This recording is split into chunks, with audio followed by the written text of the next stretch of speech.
Chapter 1. The Invitation to Blackwood Manor. The autumn fog of 1932 had descended upon London like a gray velvet curtain, muffling the sounds of motor cars and horse-drawn carriages that still occasionally clattered through the cobblestone streets. In his immaculately kept flat at Whitehaven Mansions, Hercule Poirot sat before a roaring fire, his patent leather shoes gleaming in the amber light, his magnificent mustaches waxed to absolute perfection. The little Belgian detective was engaged in his morning ritual, arranging his breakfast items with geometrical precision upon the table, when his faithful friend Captain Arthur Hastings burst through the door with all the subtlety of a charging elephant. "Poirot, you must see this at once." Poirot winced slightly at the disturbance to his carefully maintained order. "Mon ami, you enter like a man pursued by demons. Surely whatever news you carry can wait until I have finished my chocolate."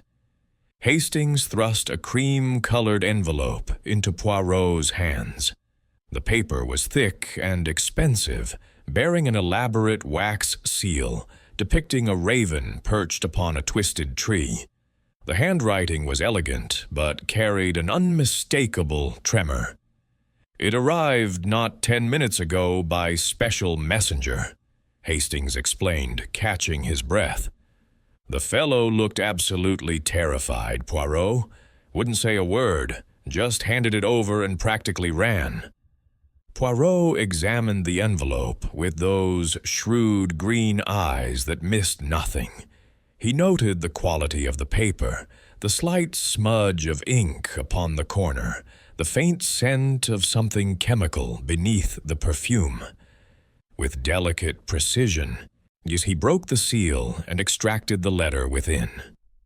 "Dear Monsieur Poirot, I write to you in a state of considerable distress.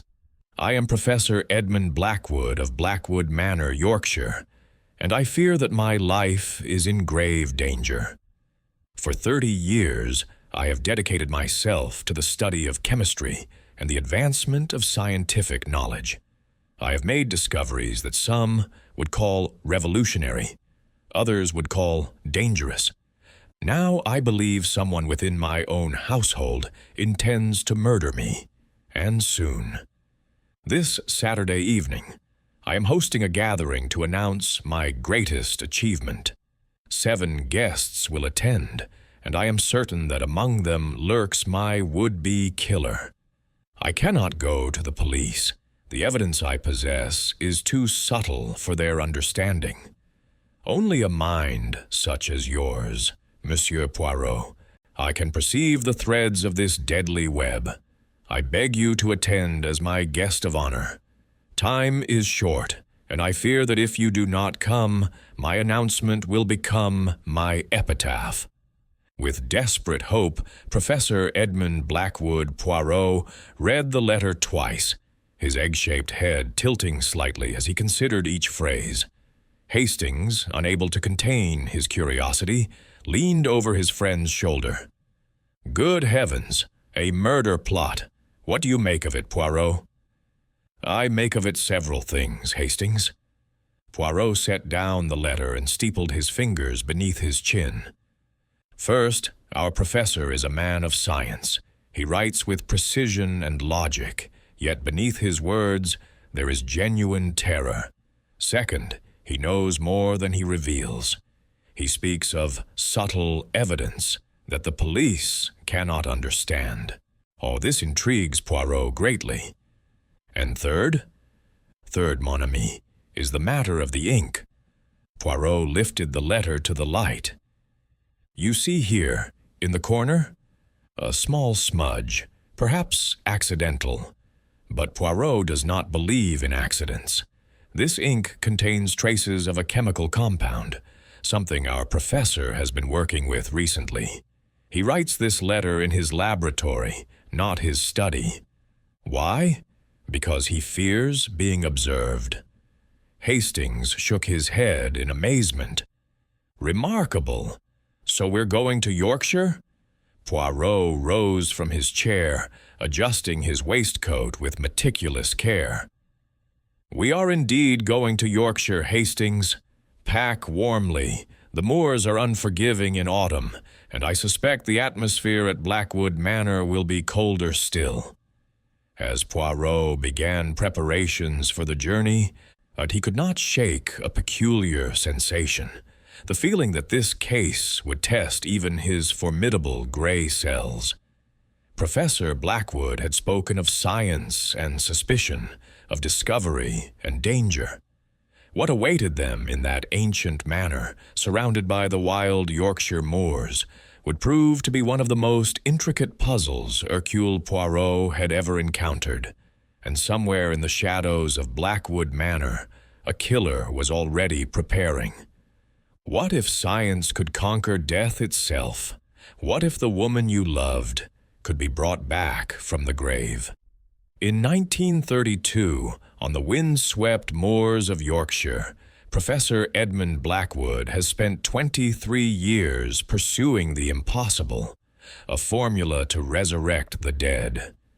But on the eve of his greatest triumph, someone wants him silenced, permanently.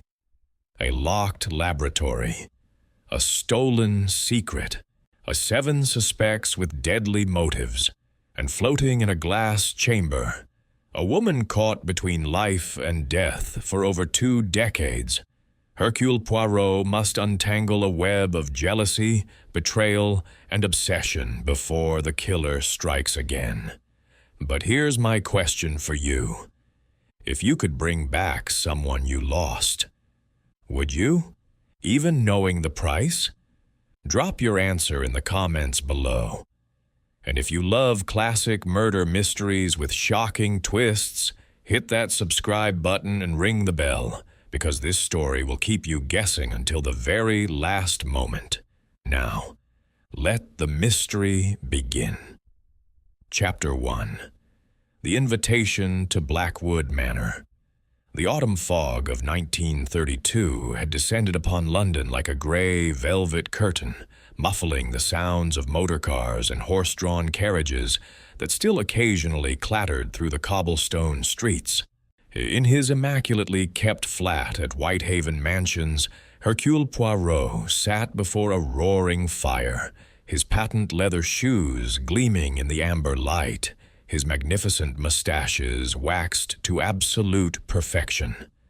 The little Belgian detective was engaged in his morning ritual, arranging his breakfast items with geometrical precision upon the table, when his faithful friend Captain Arthur Hastings burst through the door with all the subtlety of a charging elephant. "Poirot, you must see this at once." Poirot winced slightly at the disturbance to his carefully maintained order. "Mon ami, you enter like a man pursued by demons. Surely whatever news you carry can wait until I have finished my chocolate." Hastings thrust a cream-colored envelope into Poirot's hands.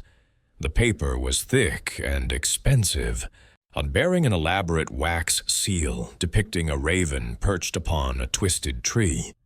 The handwriting was elegant, but carried an unmistakable tremor. "It arrived not 10 minutes ago by special messenger," Hastings explained, catching his breath. "The fellow looked absolutely terrified, Poirot. Wouldn't say a word, just handed it over and practically ran." Poirot examined the envelope with those shrewd green eyes that missed nothing. He noted the quality of the paper, the slight smudge of ink upon the corner, the faint scent of something chemical beneath the perfume.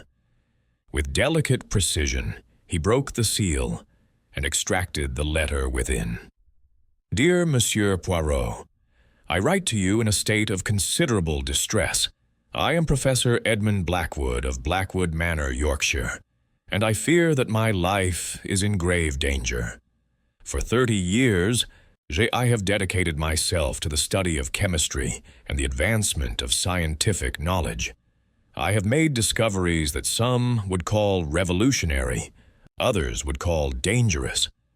Now, I believe someone within my own household intends to murder me, and soon. This Saturday evening, I am hosting a gathering to announce my greatest achievement. 7 guests will attend, and I am certain that among them lurks my would-be killer. I cannot go to the police. The evidence I possess is too subtle for their understanding. Only a mind such as yours, Monsieur Poirot, can perceive the threads of this deadly web. I beg you to attend as my guest of honor.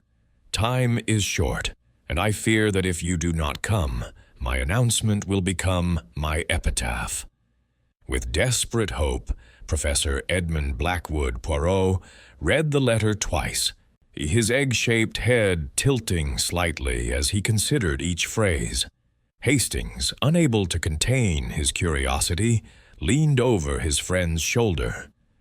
"Good heavens, a murder plot. What do you make of it, Poirot?" "I make of it several things, Hastings." Poirot set down the letter and steepled his fingers beneath his chin. "First, our professor is a man of science. He writes with precision and logic, yet beneath his words there is genuine terror. Second, he knows more than he reveals. He speaks of subtle evidence that the police cannot understand. This intrigues Poirot greatly. And third, mon ami, is the matter of the ink." Poirot lifted the letter to the light. "You see here, in the corner? A small smudge, perhaps accidental. But Poirot does not believe in accidents. This ink contains traces of a chemical compound, something our professor has been working with recently. He writes this letter in his laboratory, not his study. Why? Because he fears being observed." Hastings shook his head in amazement. "Remarkable. So we're going to Yorkshire?" Poirot rose from his chair, adjusting his waistcoat with meticulous care. "We are indeed going to Yorkshire, Hastings. Pack warmly. The moors are unforgiving in autumn, and I suspect the atmosphere at Blackwood Manor will be colder still."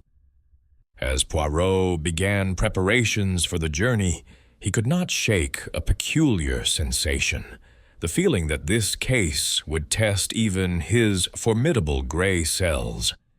Professor Blackwood had spoken of science and suspicion, of discovery and danger. What awaited them in that ancient manor, surrounded by the wild Yorkshire moors? Oh, it would prove to be one of the most intricate puzzles Hercule Poirot had ever encountered. And somewhere in the shadows of Blackwood Manor, a killer was already preparing. Chapter 2. The Gathering Storm. The journey to Yorkshire proved as uncomfortable as Poirot had anticipated. The train rattled through the English countryside, passing fields shrouded in mist and villages that seemed frozen in time. Hastings gazed out the window with romantic enthusiasm, while Poirot clutched his perfectly pressed handkerchief, attempting to shield himself from the dust and soot that invaded their first-class compartment. "Magnificent country, isn't it?" Hastings remarked cheerfully. "There's something wonderfully wild about the north." "Wild is precisely the word, mon ami," Poirot muttered, brushing an invisible speck from his sleeve. "Or Hercule Poirot prefers civilization, proper heating, clean streets, and chocolate that does not taste of coal smoke." By late afternoon, they arrived at the village of Thornwick, a collection of gray stone buildings, huddled together as if seeking warmth from one another. A bitter wind swept down from the moors, carrying the scent of heather and something else, something faintly chemical that made Poirot's nostrils twitch with interest. A weathered motor car awaited them at the station, driven by a grim-faced man of perhaps 50 years. His features were hard as the Yorkshire stone, and his eyes held the suspicious wariness of one who trusted no strangers. "Monsieur Poirot?" The man's voice was gruff, carrying the thick accent of the region. "I'm Garrett, groundskeeper at Blackwood Manor. Professor sent me to collect you." Excellent." Poirot allowed Garrett to load their luggage with visible reluctance. "Tell me, Monsieur Garrett, how long have you served the professor?" Garrett's jaw tightened. 23 years come spring, since before the manor became what it is now. "And what is it now, precisely?" The groundskeeper did not answer. He merely climbed into the driver's seat and started the engine, leaving Poirot and Hastings to exchange meaningful glances as they settled into the back. The road to Blackwood Manor wound through increasingly desolate terrain. The moors stretched endlessly on either side, brown and purple under the darkening sky. Twisted trees stood like tortured sentinels, their bare branches reaching toward the heavens in silent supplication. Hastings shivered despite his heavy coat. "Rather bleak, else what?" "It is a landscape that breeds secrets, Hastings, and perhaps madness." The manor itself appeared suddenly, rising from the moor like a dark dream. It was a massive Victorian structure of blackened stone, its countless windows staring outward like hollow eyes. A single tower rose from the eastern wing, and from its peak a thin stream of strange-colored smoke drifted into the gray sky. "The professor's laboratory," Garrett said, noticing Poirot's gaze. "He spends most of his time up there now, day and night, mixing his chemicals and muttering to himself." "You disapprove, monsieur?" Garrett stopped the car before the manor's imposing entrance. "It's not my place to approve or disapprove, sir, but some things are best left alone. Nature has its secrets for a reason." Before Poirot could pursue this intriguing statement, the manor's great doors swung open, and a woman emerged. She was perhaps 35 years of age, handsome rather than beautiful, with intelligent gray eyes and auburn hair pinned severely beneath a modest hat. Her dress was practical and expensive, the attire of a woman who valued function over fashion. "Monsieur Poirot, Captain Hastings, welcome to Blackwood Manor. I am Dr. Helena Cross, Professor Blackwood's research assistant."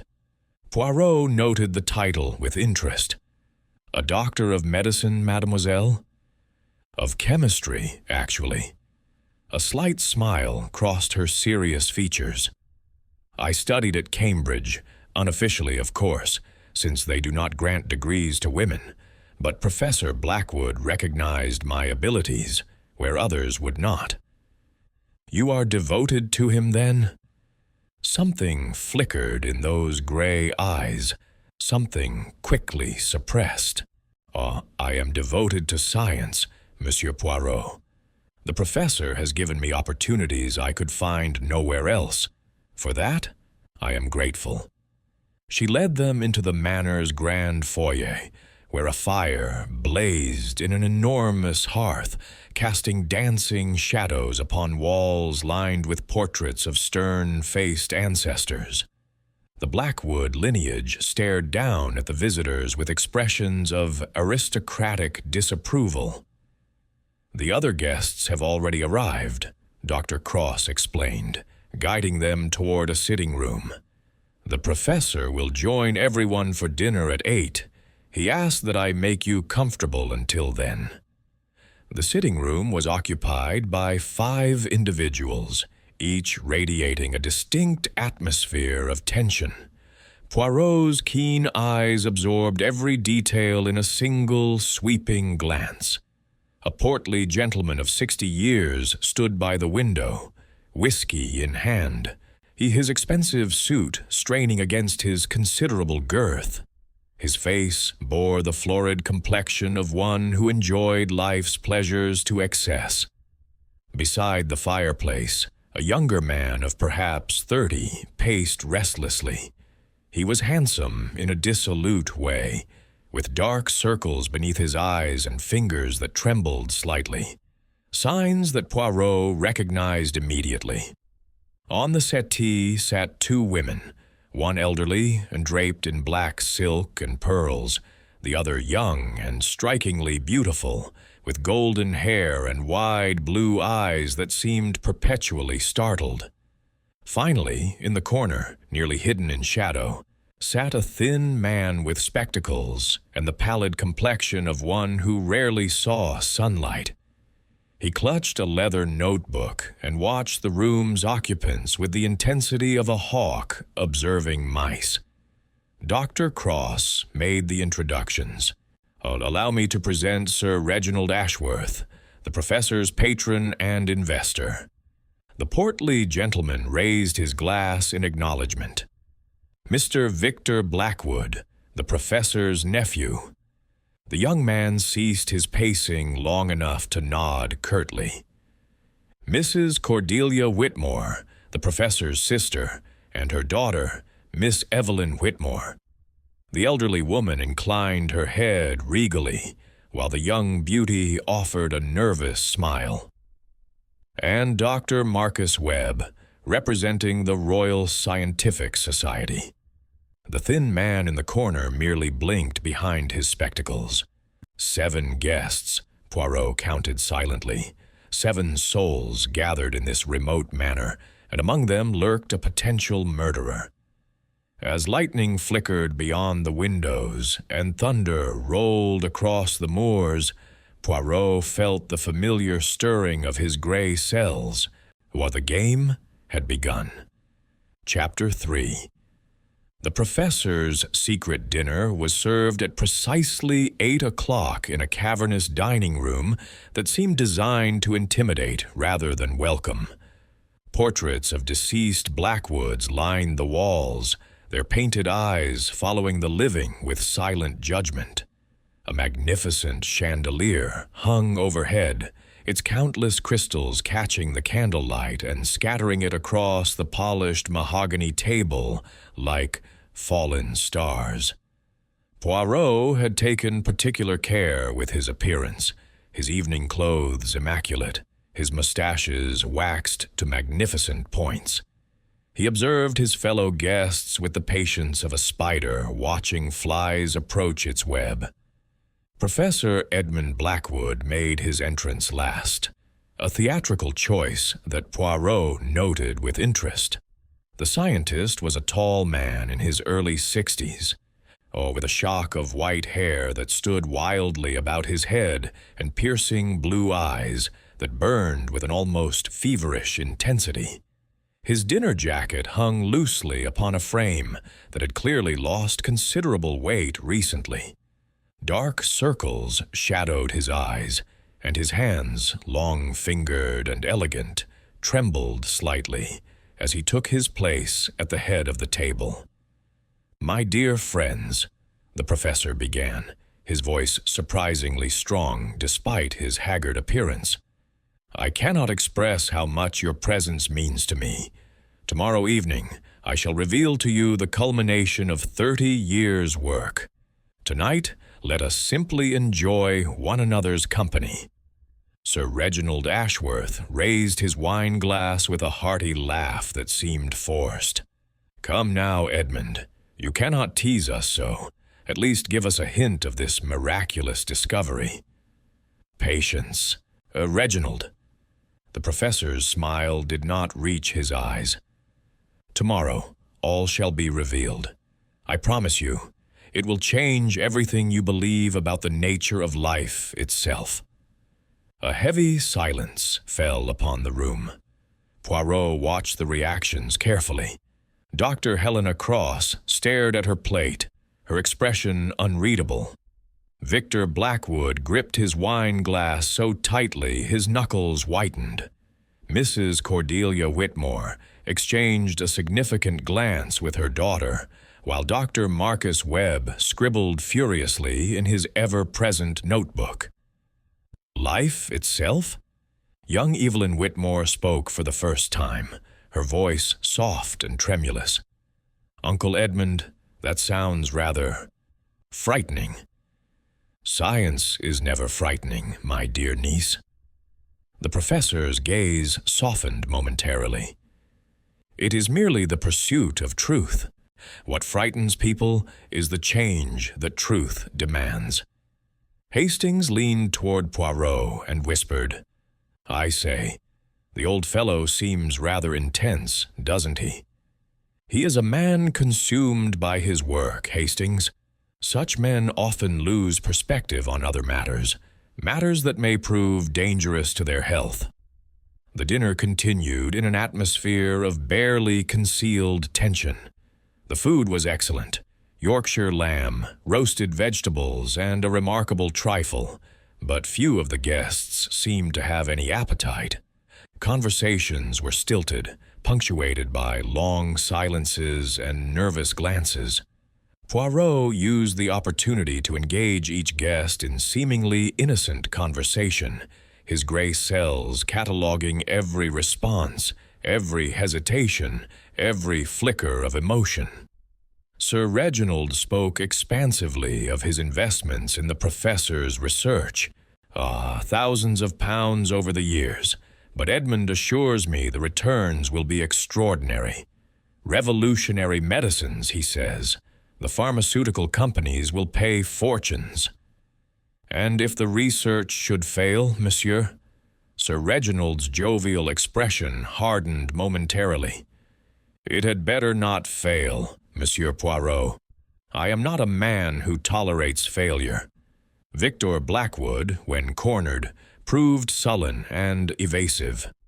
I'm here because my uncle summoned me, family obligation and all that rot, though God knows he's never shown much family feeling before. You are perhaps his heir, Monsieur Victor? The young man's laugh was bitter. Heir to what? This crumbling pile of stones? Uncle Edmund has poured every penny into his precious experiments. There's nothing left to inherit but debts and dusty equipment. Mrs. Cordelia Whitmore was more forthcoming. My brother has always been obsessed with his work. Even as a child, he preferred test tubes to toys. Our father despaired of him ever marrying or producing an heir. He never married, madame. Once, many years ago. Margaret was her name, a lovely woman. She died under tragic circumstances. The elderly woman's lips pressed together firmly. Edmund has never been the same since. Evelyn added quietly, Mother says Aunt Margaret died in an accident in Uncle's laboratory, some terrible explosion.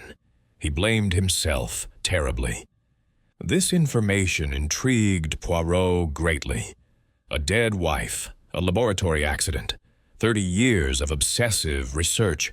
The pieces were beginning to form a picture, though its outline remained unclear. Dr. Marcus Webb proved the most difficult to engage. He answered questions in monosyllables, his pale eyes constantly darting toward Professor Blackwood with an expression that Poirot could not quite decipher. Jealousy? Anticipation? Fear? The Royal Scientific Society has great interest in Professor Blackwood's work? Poirot inquired. Great interest, yes. Webb's thin lips curved into something resembling a smile. And great concern. Some of his theories are unconventional. The Society wishes to ensure that proper scientific protocols are being followed. You suspect they are not? Webb's eyes narrowed behind his spectacles. I suspect nothing, Monsieur Poirot. I observe and report. That is my function. As dinner concluded, Professor Blackwood rose and addressed the assembly once more. I have asked you all here because each of you has played a role in my work, whether through financial support, scientific collaboration, or family loyalty. Tomorrow evening, you will witness the fruits of those contributions. He paused, and for a moment, Poirot saw something vulnerable beneath the scientist's intense exterior, something frightened. But I must warn you all, what I have discovered carries great responsibility. There will be those who wish to possess it, to corrupt it, to use it for purposes I never intended. That is why I have invited Monsieur Poirot." He turned to the detective with a grave expression. "I trust your reputation is well earned, monsieur. I may need your protection before this weekend concludes." "You fear a specific threat, Professor?" Blackwood's eyes swept across his guests, lingering on each face. "No, I fear the threat of human nature itself, Monsieur Poirot. Greed, jealousy, fear. These are the elements more dangerous than any chemical compound, and I see them all present in this room tonight." With that ominous pronouncement, the professor excused himself and retired to his laboratory tower. The remaining guests dispersed quickly, each retreating to their assigned chambers, with barely concealed relief. Poirot remained in the dining room, studying the empty chairs where the suspects had sat. Hastings lingered beside him, clearly bursting with questions. "I say, Poirot, what do you make of all that?" "I make of it a puzzle most complex, mon ami." Poirot stroked his mustache thoughtfully. "We have a wealthy patron who demands results, a bitter nephew who expects nothing, a sister who harbors old secrets, a nervous young woman who fears her uncle, a suspicious scientist watching from the shadows, and an assistant whose devotion may not be what it seems. And the professor himself? Ah, the professor." Poirot's eyes gleamed. "He is a man who knows exactly what threatens him, and yet he does not say. He invites Poirot to solve a mystery while withholding the essential clue. This troubles me, Hastings. It troubles me greatly." That night, as the storm that had been gathering finally broke over Blackwood Manor, Poirot lay awake in his chamber. Rain lashed against the windows, while lightning illuminated the moors in brief, violent flashes. Somewhere in the tower above, Professor Blackwood worked on his secret discovery, and somewhere in this house of shadows, a killer waited. Chapter 4. The Midnight Cry. The scream shattered the night like glass breaking upon stone. Poirot awoke instantly, his keen senses already alert before his eyes had fully opened. The clock upon his mantelpiece showed 2:30 in the morning. The storm had intensified, rain hammering against the manor's ancient walls with relentless fury. He was reaching for his dressing gown when a second scream echoed through the corridors, a woman's voice, high and terrified. Hastings burst through the connecting door, his hair disheveled and eyes wide with alarm. "Good Lord, Poirot, what was that?" "Trouble, mon ami. Come quickly."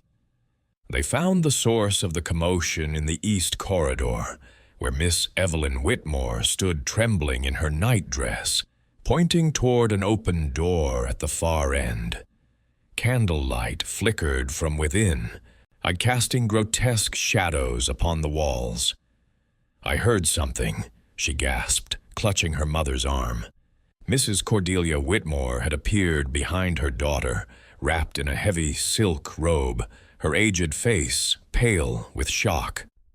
"I heard glass breaking and then a terrible moan." Other guests emerged from their chambers. Sir Reginald appeared first, still buttoning his waistcoat, followed by Victor Blackwood, who looked as though he had not slept at all.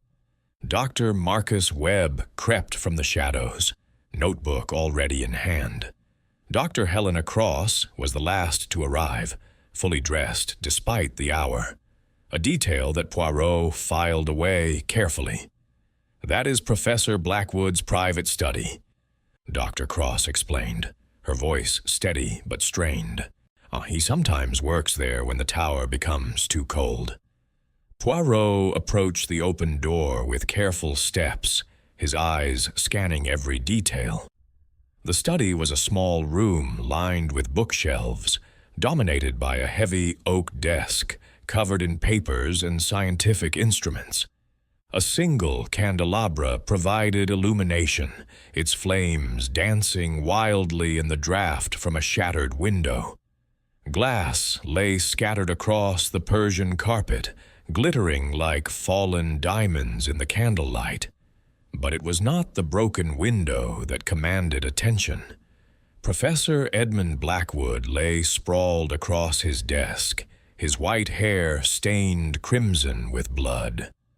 A brass letter opener protruded from his shoulder, and his right hand clutched a piece of paper with desperate finality. His eyes were closed, his breathing shallow and labored.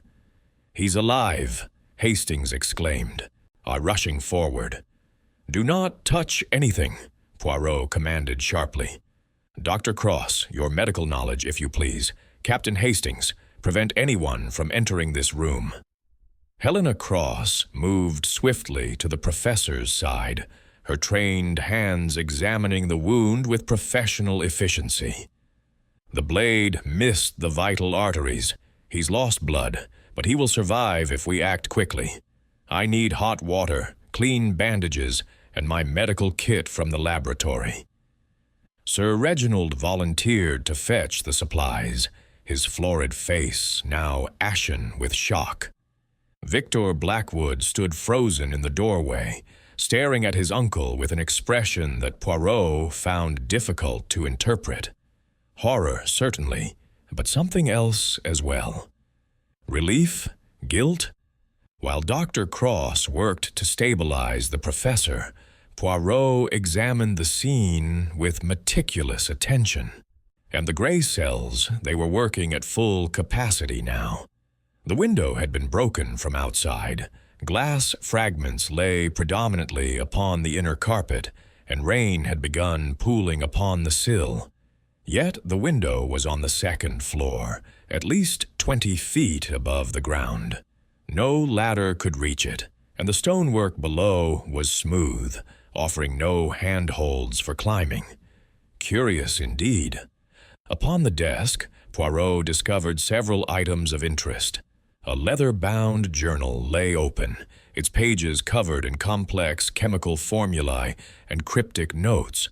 Beside it sat a small glass vial, empty now but bearing traces of a luminescent green residue. And there were photographs, old and faded, showing a beautiful young woman with dark hair and gentle eyes. Margaret Blackwood, perhaps? The dead wife? The paper clutched in the professor's hand proved particularly intriguing. Poirot carefully extracted it, his touch gentle as a whisper. It was a note, written in cut letters from newspapers and magazines, the classic construction of one who wished to disguise their handwriting. "Your discovery dies with you. Tonight." A threatening note, Hastings observed over Poirot's shoulder. The killer announced his intentions. "So it would appear, mon ami." Poirot's tone suggested doubt. "And yet the professor survives. Either our would-be murderer is remarkably incompetent, or we are meant to believe something that is not true." "Whatever do you mean?" Before Poirot could respond, Professor Blackwood stirred upon the desk. His eyes fluttered open, wild and unfocused at first, then sharpening as consciousness returned. He grasped Doctor, across his hand with sudden intensity. "The formula," he whispered hoarsely. "They wanted the formula. Must protect it." "Professor, please remain still," Dr. Cross urged. "You've been attacked. You need rest." No time for rest. Blackwood's fevered gaze found Poirot. "Monsieur Poirot, the laboratory. You must see, before they destroy everything." "Who attacked you, Professor? Did you see their face?" The old scientist's expression twisted with frustration. "Shadow. only shadow. Came through the window like a demon. I tried to fight. He coughed, flecks of blood appearing upon his lips. The Lazarus formula, my life's work. They cannot have it. Lazarus formula? Dr. Cross repeated sharply. Professor, what are you saying? But Blackwood had slipped back into unconsciousness. His secrets still locked behind fevered eyes. Dr. Cross administered a sedative from her medical kit, ensuring the patient would rest peacefully until morning. Poirot turned to address the assembled guests, each watching the scene with varying expressions of shock, concern, and, in some cases, calculation. Ladies and gentlemen, I must ask that no one leaves the manor until this matter is resolved. Captain Hastings will stand guard outside the professor's chamber for the remainder of the night. Tomorrow, I shall wish to speak with each of you individually. Now, see here, Sir Reginald blustered. You cannot keep us prisoner. I'm an important man with business to attend. A man has nearly been murdered, monsieur. Poirot's voice carried the weight of iron beneath velvet. The storm makes departure impossible regardless. You will remain. Oh, and you will answer my questions. Victor Blackwood laughed suddenly, a harsh, unpleasant sound. The great detective takes charge. Very well, Poirot, play your games. But don't expect to find your answers among us. Uncle Edmund has enemies everywhere, rivals, competitors, people who feared his genius. And what of those who might benefit from his death, Monsieur Victor? The young man's laughter died instantly. What exactly are you implying? Poirot implies nothing. He merely observes. The detective turned to the broken window, rain continuing to pour through its jagged frame. And what he observes presents a most interesting puzzle. An attacker who enters through an impossible window strikes with a weapon taken from the victim's own desk, yet fails to deliver a killing blow. A threatening note that promises death, yet the professor lives. Mrs. Whitmore clutched her daughter close. Perhaps the villain was interrupted. Perhaps Evelyn's scream frightened him away. Perhaps, madame, or perhaps this attack was never meant to kill at all. Poirot stroked his mustache thoughtfully. Perhaps it was meant to send a message, or to distract from something else entirely. The guests exchanged nervous glances, suspicion now flowing between them like poison through water. The bonds of civility that had barely held during dinner were dissolving rapidly. I suggest you all return to your chambers, Poirot concluded. Lock your doors, trust no one, and pray that the morning brings clarity.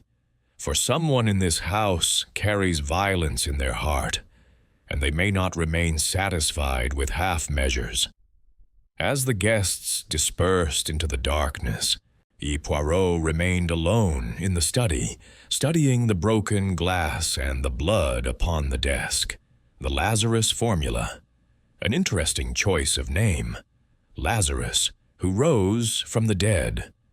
What secrets had Professor Blackwood unlocked in his tower laboratory, and who among his guests was desperate enough to kill for them?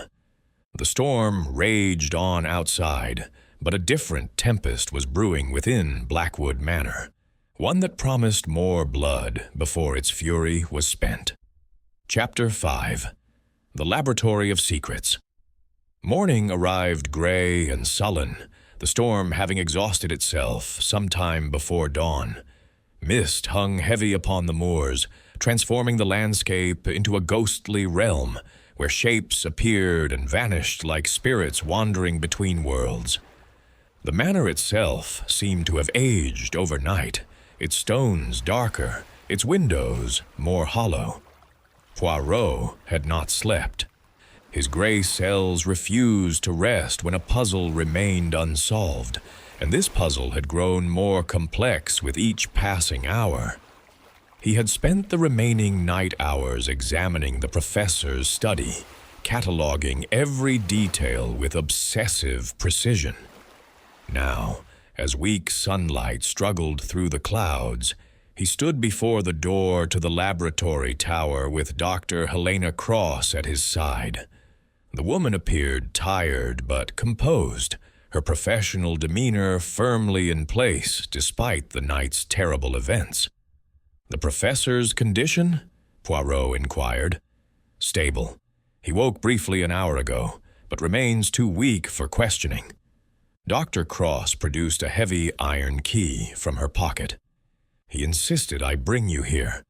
Show him everything," he said. "Poirot must understand." "A remarkable trust, considering someone wishes him dead." "Edmund Blackwood is many things, Monsieur Poirot, but he is not a fool. He knows you represent his best hope of survival." The tower staircase spiraled upward through cold stone walls, lit only by narrow windows that admitted thin slices of gray light. Poirot counted 112 steps before they reached the laboratory door, another heavy oak barrier reinforced with iron bands. "Security seems paramount to the professor," Poirot observed. "His work is valuable beyond measure. There are those who would steal it, destroy it, or use it for terrible purposes." Dr. Cross unlocked the door and pushed it open. "Welcome to Professor Blackwood's life's work, monsieur."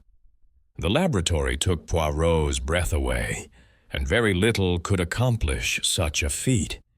The circular room occupied the entire top floor of the tower, its walls lined with shelves bearing hundreds of glass containers, each labeled in the professor's precise handwriting. Bubbling apparatus dominated several workbenches, connected by elaborate networks of tubing through which colored liquids flowed like blood through veins. Strange instruments of brass and copper stood upon pedestals, their purposes mysterious to the untrained eye. But it was the center of the room that commanded attention. A massive glass chamber stood there, approximately 8 feet tall and 4 feet wide, filled with a luminescent green liquid that pulsed with an inner light. Suspended within this liquid, connected to dozens of wires and tubes, was something that made Poirot's logical mind momentarily rebel against what his eyes perceived. A human figure, motionless, preserved, a woman with dark hair flowing around her peaceful face. "Mon Dieu," Poirot breathed. "Margaret Blackwood," Dr. Cross confirmed quietly. "The professor's wife. She died in a laboratory accident 23 years ago, or rather, her body died. Edmund has been working ever since to bring her back." Hastings, who had accompanied them, staggered backward. "Good God, this is monstrous, keeping a corpse in a jar like some specimen." "You do not understand, Captain." Dr. Cross moved toward the glass chamber with something like reverence. "Margaret is not truly dead, not in the conventional sense. The accident exposed her to a unique combination of chemicals that placed her in a state of suspended animation. Her cells are preserved, her brain activity minimal but present. Edmund has spent 3 decades developing a formula to reverse the process, to awaken her." "The Lazarus formula," Poirot murmured, understanding dawning. "Named for the biblical figure raised from death." "Precisely. And according to the professor's calculations, the formula is finally complete. Tonight's announcement was to reveal Margaret's resurrection to the world.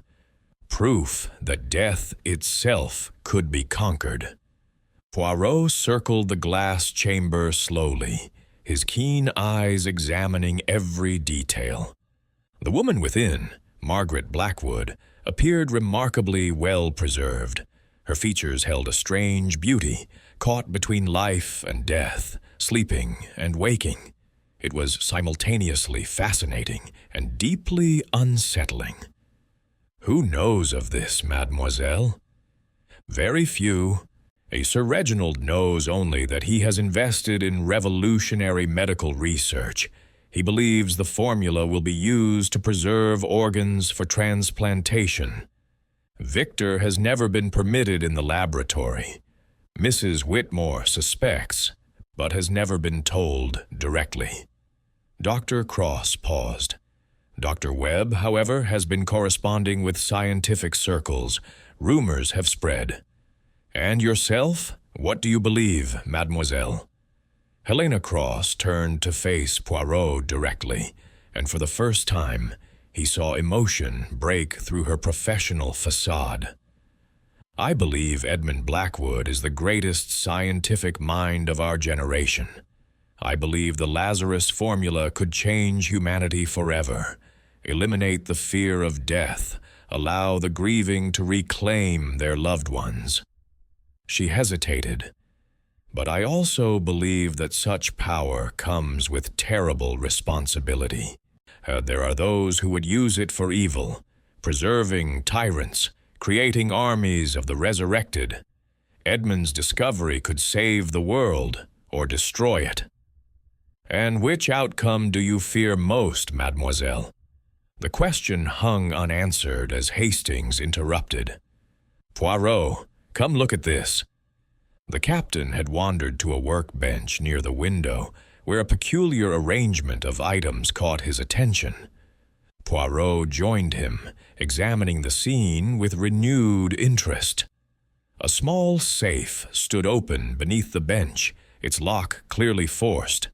Papers lay scattered across the floor, pages torn from journals, fragments of formula sheets. Someone had searched this space hurriedly and recently. The professor's notes on the Lazarus formula? Dr. Cross gasped, rushing over. They've been ransacked.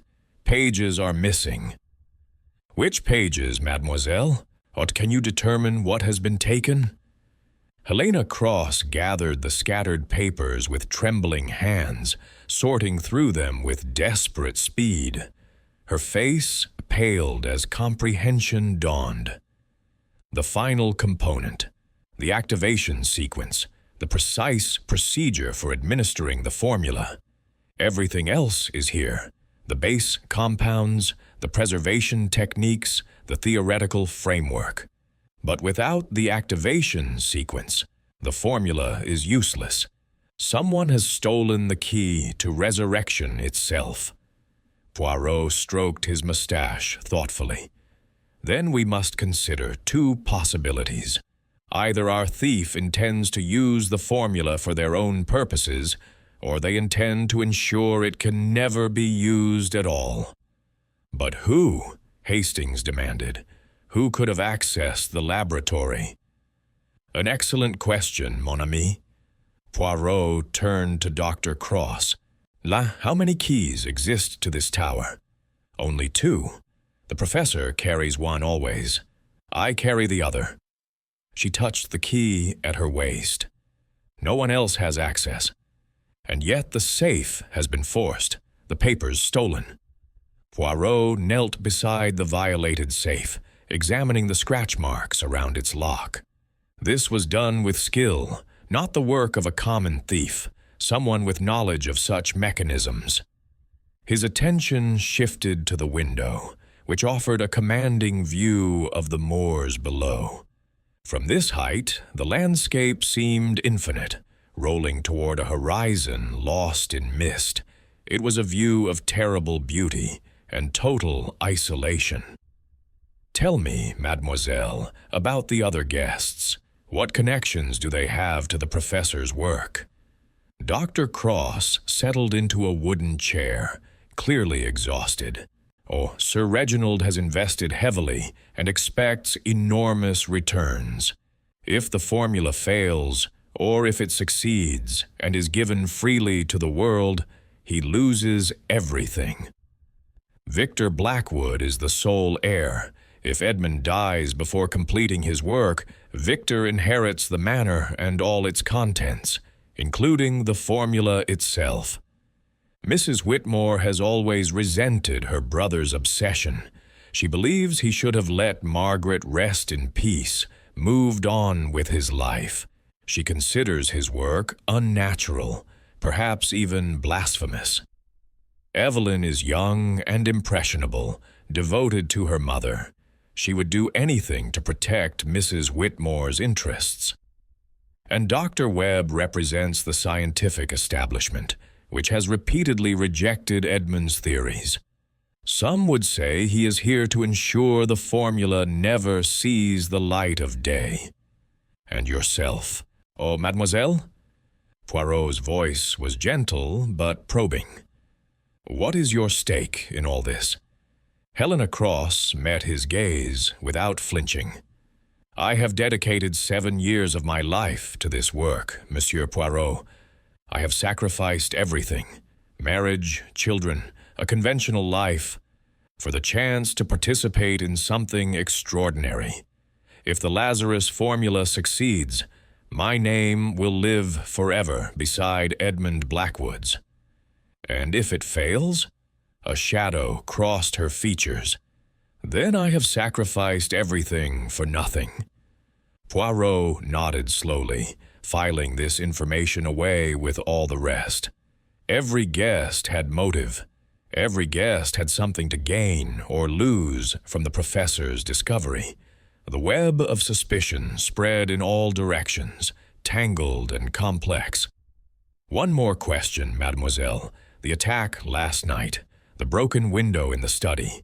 How could an intruder reach a second-floor window without ladder or climbing holds? Dr. Cross frowned. I don't know. It seems impossible. Precisely. Poirot smiled grimly. And when something seems impossible, we must conclude that our assumptions are wrong. The window was not the entry point. It was the exit. Or perhaps... His eyes gleamed with sudden insight. Perhaps there was no intruder at all. He turned and descended the tower stairs, leaving Hastings and Dr. Cross to follow in bewildered silence. The pieces were beginning to fall into place, but the picture they formed was darker than Poirot had anticipated. Murder, resurrection, and betrayal, all swirling together in this ancient house upon the moors. And somewhere, hidden among the suspects, a thief clutched stolen secrets close to their heart. Chapter 6. The Interrogations. The library of Blackwood Manor served as Poirot's interrogation chamber. It was a room of considerable grandeur, its walls lined with leather-bound volumes that stretched toward a ceiling, painted with faded celestial murals. A fire crackled in the massive stone hearth, providing warmth against the persistent chill that seemed to permeate every corner of the ancient house.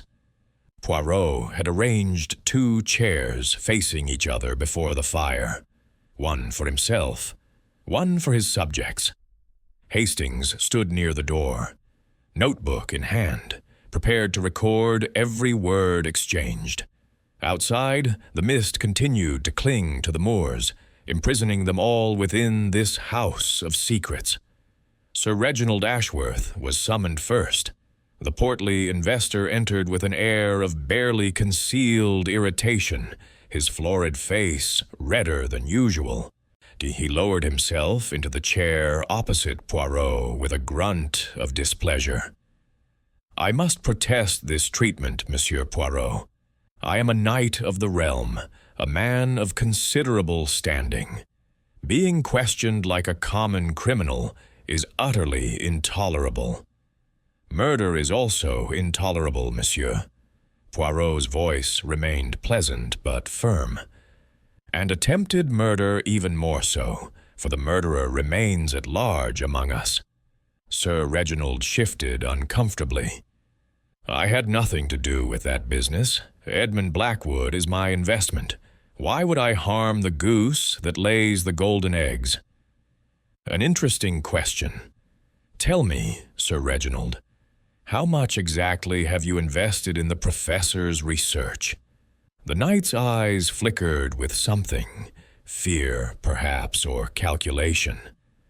Over the years, approximately £40,000, a considerable sum, but the returns promised were extraordinary.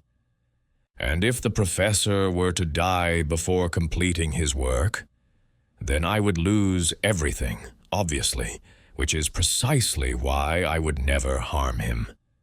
Poirot leaned forward slightly. Unless, perhaps, you had already obtained what you needed, the formula itself, for example. With that in your possession, you would no longer require the professor's services. Sir Reginald's face purpled with indignation. Are you accusing me of theft, of attempted murder? This is outrageous. I accuse no one, monsieur. I merely explore possibilities. Poirot's tone remained unruffled. Tell me, where were you last night when the attack occurred? In my chamber, asleep, like any sensible person at that hour. And can anyone verify this? The knight hesitated, a fraction of a second, but Poirot caught it. Like I was alone, of course. What are you suggesting? I suggest nothing. I observe that you have no alibi for the time of the attack. I also observe that your financial situation is perhaps not as secure as you would have us believe. Poirot produced a folded paper from his pocket. I took the liberty of examining the professor's correspondence. He received a letter last week from your solicitors, demanding immediate repayment of certain debts. It seems your investments have not all been successful, Sir Reginald. The knight's composure crumbled visibly. How dare you read private correspondence? This is a murder investigation, monsieur. Privacy becomes a luxury we cannot afford. Poirot tucked the letter away. You are in financial ruin, are you not? The Lazarus formula represents your last hope of solvency.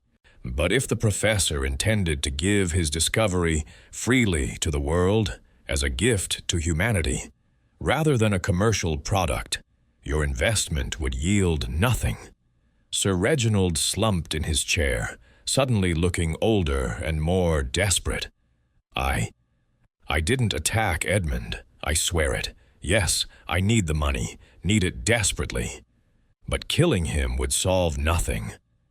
Unless you had already secured the formula for yourself, a formula you could sell to pharmaceutical companies, governments, perhaps even foreign powers.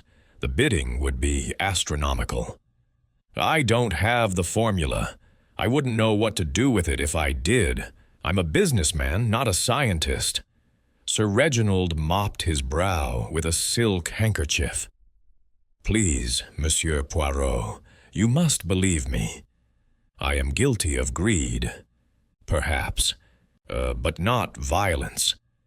Poirot studied the man for a long moment, then nodded slowly. You may go, Sir Reginald, but do not attempt to leave the manor. The knight departed hastily, nearly colliding with Victor Blackwood in the doorway. The young man entered with a sardonic smile, throwing himself into the chair with casual insolence. My turn for the third degree, is it? Splendid. I do enjoy a good interrogation. You find attempted murder amusing, Monsieur Victor? I find hypocrisy amusing, Monsieur Poirot. Victor lit a cigarette without asking permission, exhaling smoke toward the ceiling. Everyone in this house pretends to care about dear Uncle Edmund, but they're all circling like vultures, waiting for the old man to die. Including yourself? Especially myself. Victor's smile turned bitter. I'm the heir, after all, so the prodigal nephew who never lived up to family expectations. Uncle Edmund has made his disappointment abundantly clear over the years. And yet he summoned you here for his great announcement. Did he? Victor laughed harshly. Or did he summon me to witness my own disinheritance? I've heard rumors that he intends to leave everything to his precious research, to establish a foundation, perhaps with Dr. Cross at its head. Poirot filed this information away carefully. You believe the professor would cut you off entirely? I believe my uncle has never cared about anyone except his dead wife and his damned formulas. The rest of us, family, friends, colleagues, we're merely tools to serve his obsession. Victor's voice carried genuine pain beneath its veneer of cynicism. Do you know he hasn't spoken to my mother, his own sister, in nearly a decade? She writes to him faithfully every month, and he never responds. Mrs. Whitmore is your mother's connection to the professor? My mother is dead, Monsieur Poirot. Cordelia Whitmore is my aunt, father's sister. She took me in when my parents died and has treated me as her own son ever since. Victor's expression softened momentarily. She's the only person in this wretched family who ever showed me genuine affection. And yet you resent your uncle. Wouldn't you? He has everything, wealth, genius, purpose, while the rest of us scramble for scraps from his table. Victor crushed his cigarette viciously. But I didn't attack him. If I wanted Uncle Edmund dead, I would have done it years ago. Where were you last night during the attack? In my chamber, battling insomnia with whiskey. Alone, naturally. I seem to have misplaced my alibis. Poirot's eyes narrowed slightly. I notice your hands tremble, Monsieur Victor, and the shadows beneath your eyes suggest more than simple sleeplessness. You are unwell? Victor's composure flickered. I have certain dependencies, nothing that concerns this investigation. Everything concerns this investigation. Morphine, perhaps? Cocaine? The young man's silence was answer enough. Such habits are expensive, Poirot continued gently, and they create desperation. A desperate man might do many things he would otherwise consider unthinkable. I am not a murderer. Victor's voice lost its sardonic edge, revealing something raw and vulnerable beneath.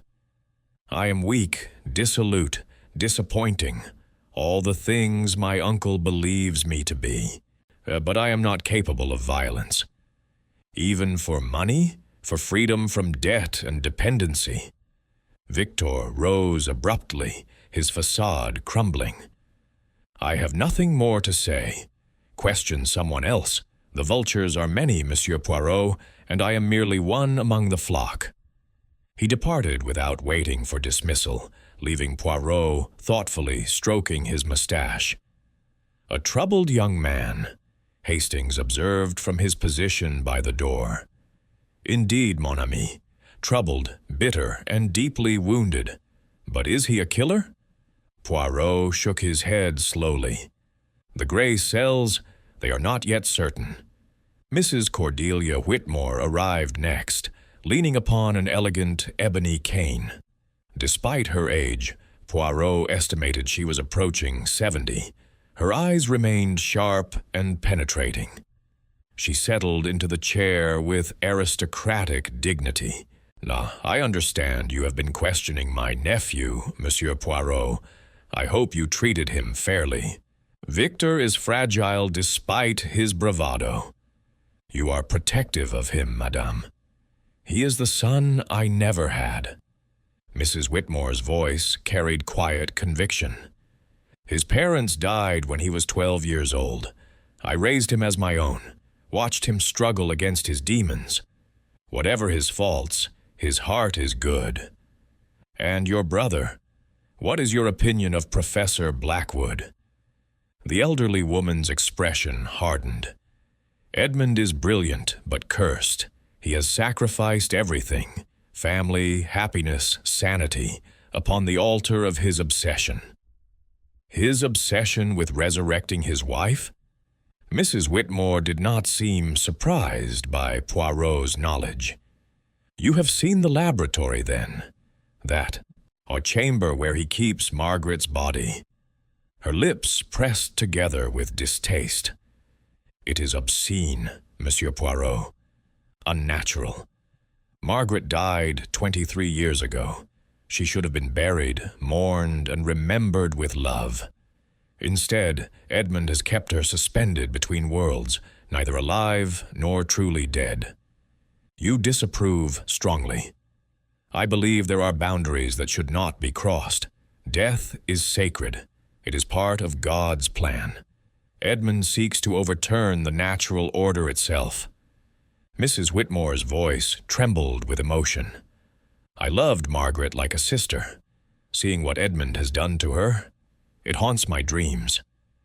Strong enough feelings, perhaps, to take action? The elderly woman met Poirot's gaze without flinching. If you are asking whether I attacked my brother, the answer is no. I am old and frail. I could not have done what was done. But I will not pretend to mourn if his work is destroyed. Some secrets should remain buried. And where were you during the attack, madame? In my chamber with Evelyn. The poor child was restless. The storm frightened her. We were together when the screaming began. Poirot nodded slowly. Your daughter confirms this? She will, yes. Mrs. Whitmore rose with careful dignity.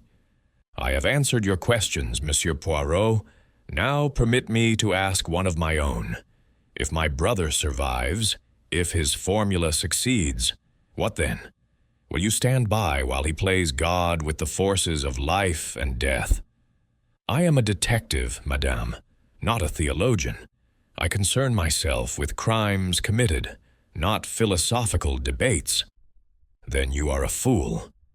Mrs. Whitmore's voice carried cold finality.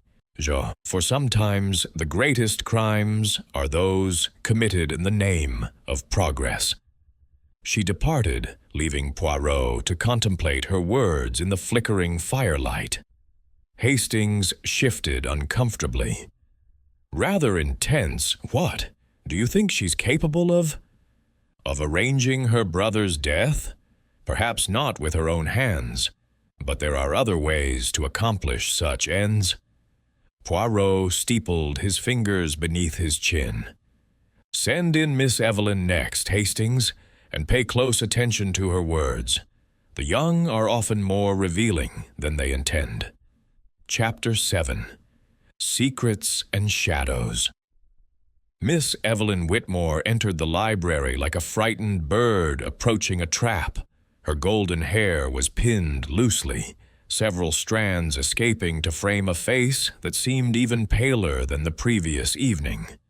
She wore a modest gray dress that emphasized her fragility. She and her blue eyes darted nervously about the room before settling upon Poirot.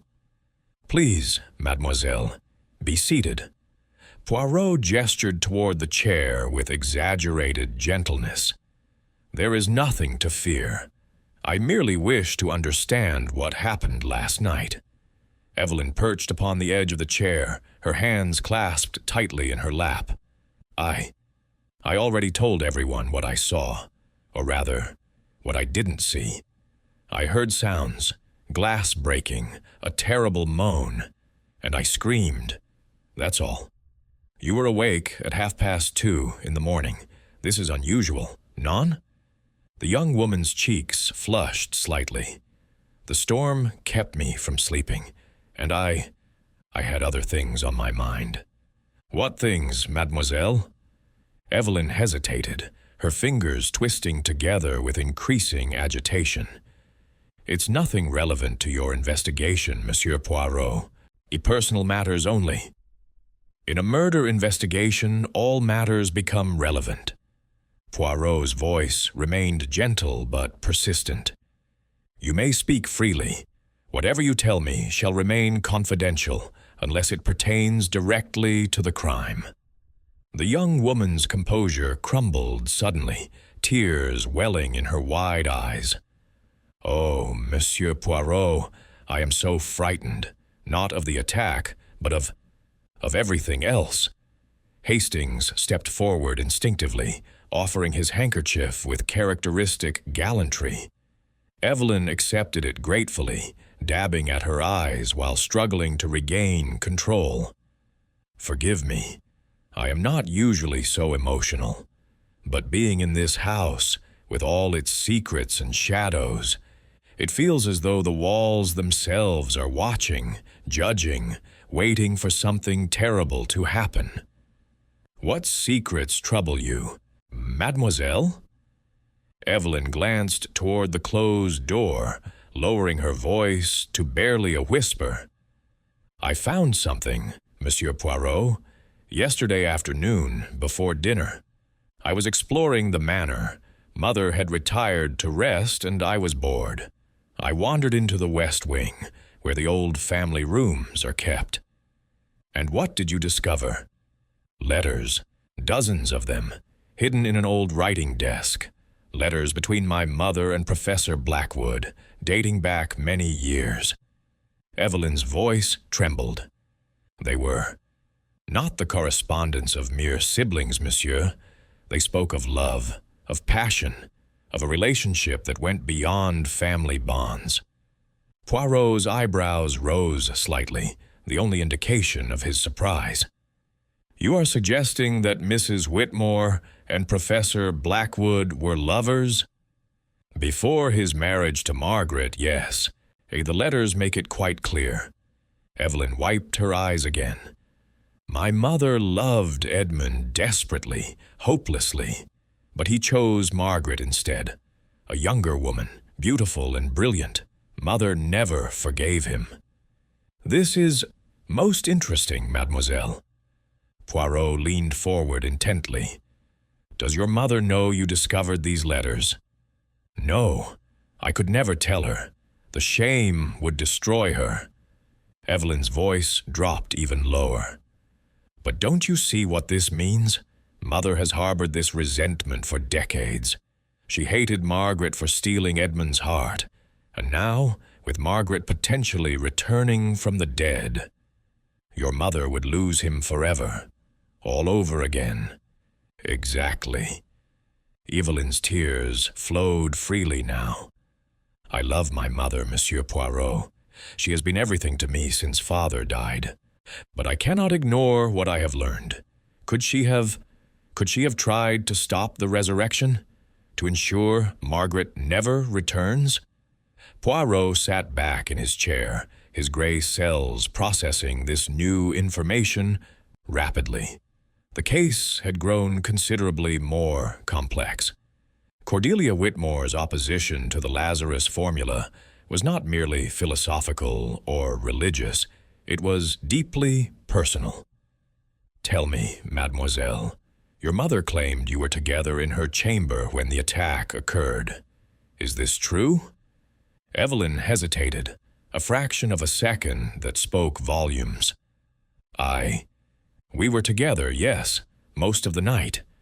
"Most of the night is not all of the night, mademoiselle." The young woman broke down completely. "Mother sent me to fetch her sleeping draught from her trunk. I was gone perhaps 15 minutes, no more. When I returned, she was in bed, seemingly asleep. I assumed she had been there the entire time." "But you cannot be certain?" "No," Evelyn whispered miserably. "I cannot be certain of anything anymore." Poirot allowed silence to settle over the room, observing the young woman's anguish with clinical detachment. Either she was genuinely distraught over her mother's potential guilt, or she was an actress of remarkable talent. "One more question, mademoiselle. During your exploration yesterday, did you encounter anyone else in the West Wing?" Evelyn looked up, startled by the question. Yes, actually. Dr. Webb was there, in the old gallery. He seemed embarrassed to be discovered, said he was admiring the family portraits. But when I left, I noticed he was examining the locks on the display cases, not the paintings. Interesting. All very interesting indeed. Poirot rose from his chair. You have been most helpful, mademoiselle. You may return to your mother now. Evelyn fled the room with obvious relief, leaving Poirot and Hastings alone with the crackling fire. Good heavens, Poirot, Hastings exclaimed. This changes everything. Mrs. Whitmore as a spurned lover. It's like something from a tragic novel. Indeed, mon ami, the passions of youth can fester into something dark when denied fulfillment. Poirot paced slowly before the hearth. But we must not allow dramatic revelations to cloud our judgment. Mrs. Whitmore's romantic history provides motive, yes, but motive is only one element of the crime. What about Dr. Webb? Evelyn saw him behaving suspiciously. Dr. Webb is certainly worthy of scrutiny. But first, there is one more suspect we have not yet questioned. Poirot's eyes gleamed. Dr. Helena Cross. She holds the key to this laboratory, both literally and figuratively. And she alone among our suspects has remained conspicuously controlled throughout these events. You suspect her? I suspect everyone, Hastings. That is my method. Poirot moved toward the door. But before I question Dr. Cross, I wish to examine something in the professor's study, a detail that has been troubling me since last night.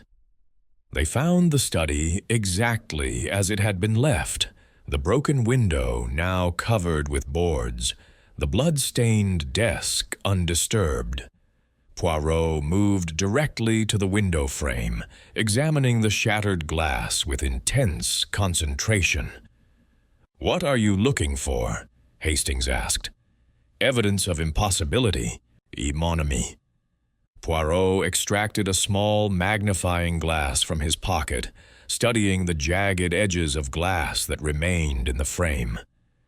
The window was broken from outside. This much appears certain. Glass fragments fell inward. But observe here, Hastings. He pointed to a peculiar mark upon the wooden frame, a deep gouge that ran horizontally across the sill. A rope mark, perhaps? Evidence of someone climbing? Non. This mark is too clean, too precise. It was made by a blade, a knife or tool of some kind. Poirot straightened, his expression thoughtful. And here, upon the outer sill, traces of black powder. He dabbed a finger against the residue, sniffing it carefully. Gunpowder, an explosive charge, very small but sufficient to shatter glass dramatically. An explosive? But that would mean the broken window was staged, Hastings, a theatrical effect designed to convince us of an outside intruder. Poirot's voice carried grim satisfaction. The attack came from within the house, as I suspected from the beginning. But who could have rigged such a device? Surely that requires specialized knowledge? Knowledge of chemistry, perhaps. Knowledge of explosives. Poirot stroked his mustache thoughtfully. Our killer possesses scientific understanding. This eliminates some possibilities while strengthening others. He turned suddenly, his eyes fixing upon a small object that had rolled beneath the desk, overlooked during the chaos of last night. Kneeling carefully, Poirot retrieved it with delicate fingers. It was a button, small, brass, and distinctively military in design. From a uniform of some kind, Hastings observed, leaning closer. Perhaps a servant's livery? Or perhaps something else entirely. Poirot examined the button with intense interest. This bears the insignia of the Royal Artillery. A military button, Hastings. Someone in this house has connections to the armed forces, connections that would explain knowledge of explosives. But who? Before Poirot could respond, a commotion erupted in the corridor outside. Raised voices, running footsteps, and then a piercing scream that echoed through the manor's ancient halls. Poirot and Hastings rushed toward the source of the disturbance, arriving at the main staircase to find the household gathered in shocked assembly. Dr. Helena Cross stood at the center, her face ashen, her hands trembling. At her feet lay the body of Dr. Marcus Webb. A letter opener, identical to the one that had wounded Professor Blackwood, protruded from his chest. His spectacles lay shattered beside him, and his ever-present notebook had fallen open, its pages scattered across the marble floor. "He was dead when I found him," Dr. Cross whispered, her professional composure finally cracking. "I came to summon him for questioning, and found him at the foot of the stairs. He must have fallen or been pushed." Poirot knelt beside the body, his keen eyes absorbing every detail. Webb's face was frozen in an expression of profound surprise, as though death had caught him utterly unprepared. His right hand was extended, fingers curled as if reaching for something. "Not a fall, mademoiselle. The letter opener in his chest confirms that much." Poirot examined the wound carefully. He was murdered, deliberately and efficiently. Our killer has struck again." The remaining guests exchanged terrified glances. What had begun as attempted murder had now become something far more deadly. A killer walked among them, a killer who was growing bolder with each passing hour. And somewhere in the scattered pages of Webb's notebook lay secrets that the detective had died to protect. Chapter 8. The Dead Man's Journal. The body of Dr. Marcus Webb was removed to a spare chamber on the ground floor, covered with a white sheet that quickly absorbed the crimson stain spreading from his chest. Poirot had insisted that nothing be disturbed until he completed his examination, a process that took the better part of an hour, while the remaining guests huddled together in the drawing room, fear now openly visible upon every face. Garrett, the groundskeeper, had been dispatched to summon the local constabulary, but the roads remained treacherous from the storm, and it would be many hours before help could arrive. In the meantime, Poirot assumed full command of the investigation. "No one is to leave this house," he announced to the assembled company. "No one is to go anywhere alone. You will remain together in this room until I determine otherwise. Is this understood?" Sir Reginald blustered weakly, but his protests lacked conviction. Mrs. Whitmore sat rigid in her chair, Evelyn clutching her hand with desperate intensity. Victor Blackwood had retreated to the liquor cabinet, pouring himself a generous whiskey with hands that shook violently. Dr. Helena Cross stood apart from the others, and her arms wrapped around herself as though warding off a chill that had nothing to do with temperature.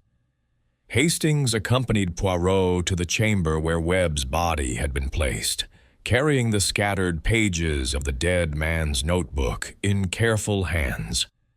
"A second murder, Poirot. This is becoming dreadfully serious." "It has always been serious, mon ami, but now our killer grows desperate, and desperate killers make mistakes." Poirot closed the chamber door behind them, ensuring their privacy. "Let us examine what Dr. Webb has left us." The notebook proved to be a revelation. Webb's handwriting was cramped and precise, covering page after page with detailed observations, chemical formulas, and personal reflections. Poirot read through the entries with growing fascination, while Hastings peered over his shoulder. He was not merely observing the professor's work, Poirot murmured. He was conducting his own investigation. Look here, Hastings. The entry was dated 3 weeks prior. Suspicions confirmed. Blackwood's formula is genuine. The Lazarus compound functions exactly as theorized. Preliminary tests on animal tissue show remarkable cellular regeneration. If applied to the preserved subject, resurrection is theoretically possible. The implications are staggering and terrifying. Must determine how to proceed. He believed the formula worked, Hastings breathed. But why keep it secret? Continue reading, mon ami. The next entry, dated 1 week later, proved even more illuminating. Have identified at least 2 parties interested in acquiring the formula through illicit means. Sir R.A. He has been in contact with German pharmaceutical interests. Letters intercepted confirm negotiations for exclusive rights. More concerning, evidence suggests someone within the household has already copied portions of the research. Security compromised. Must warn Blackwood, but do not know whom to trust. Sir Reginald was selling the formula to Germans, Hastings exclaimed. The bounder. So it would appear. But observe the second concern. Someone had already copied portions of the research before Webb arrived. The theft we discovered in the laboratory was not the first. Poirot turned several more pages. Here, the final entries. November 14th, confronted suspect with evidence. Response was denial, but fear was evident. Threatened to expose everything to Blackwood. Perhaps unwise, have made myself a target.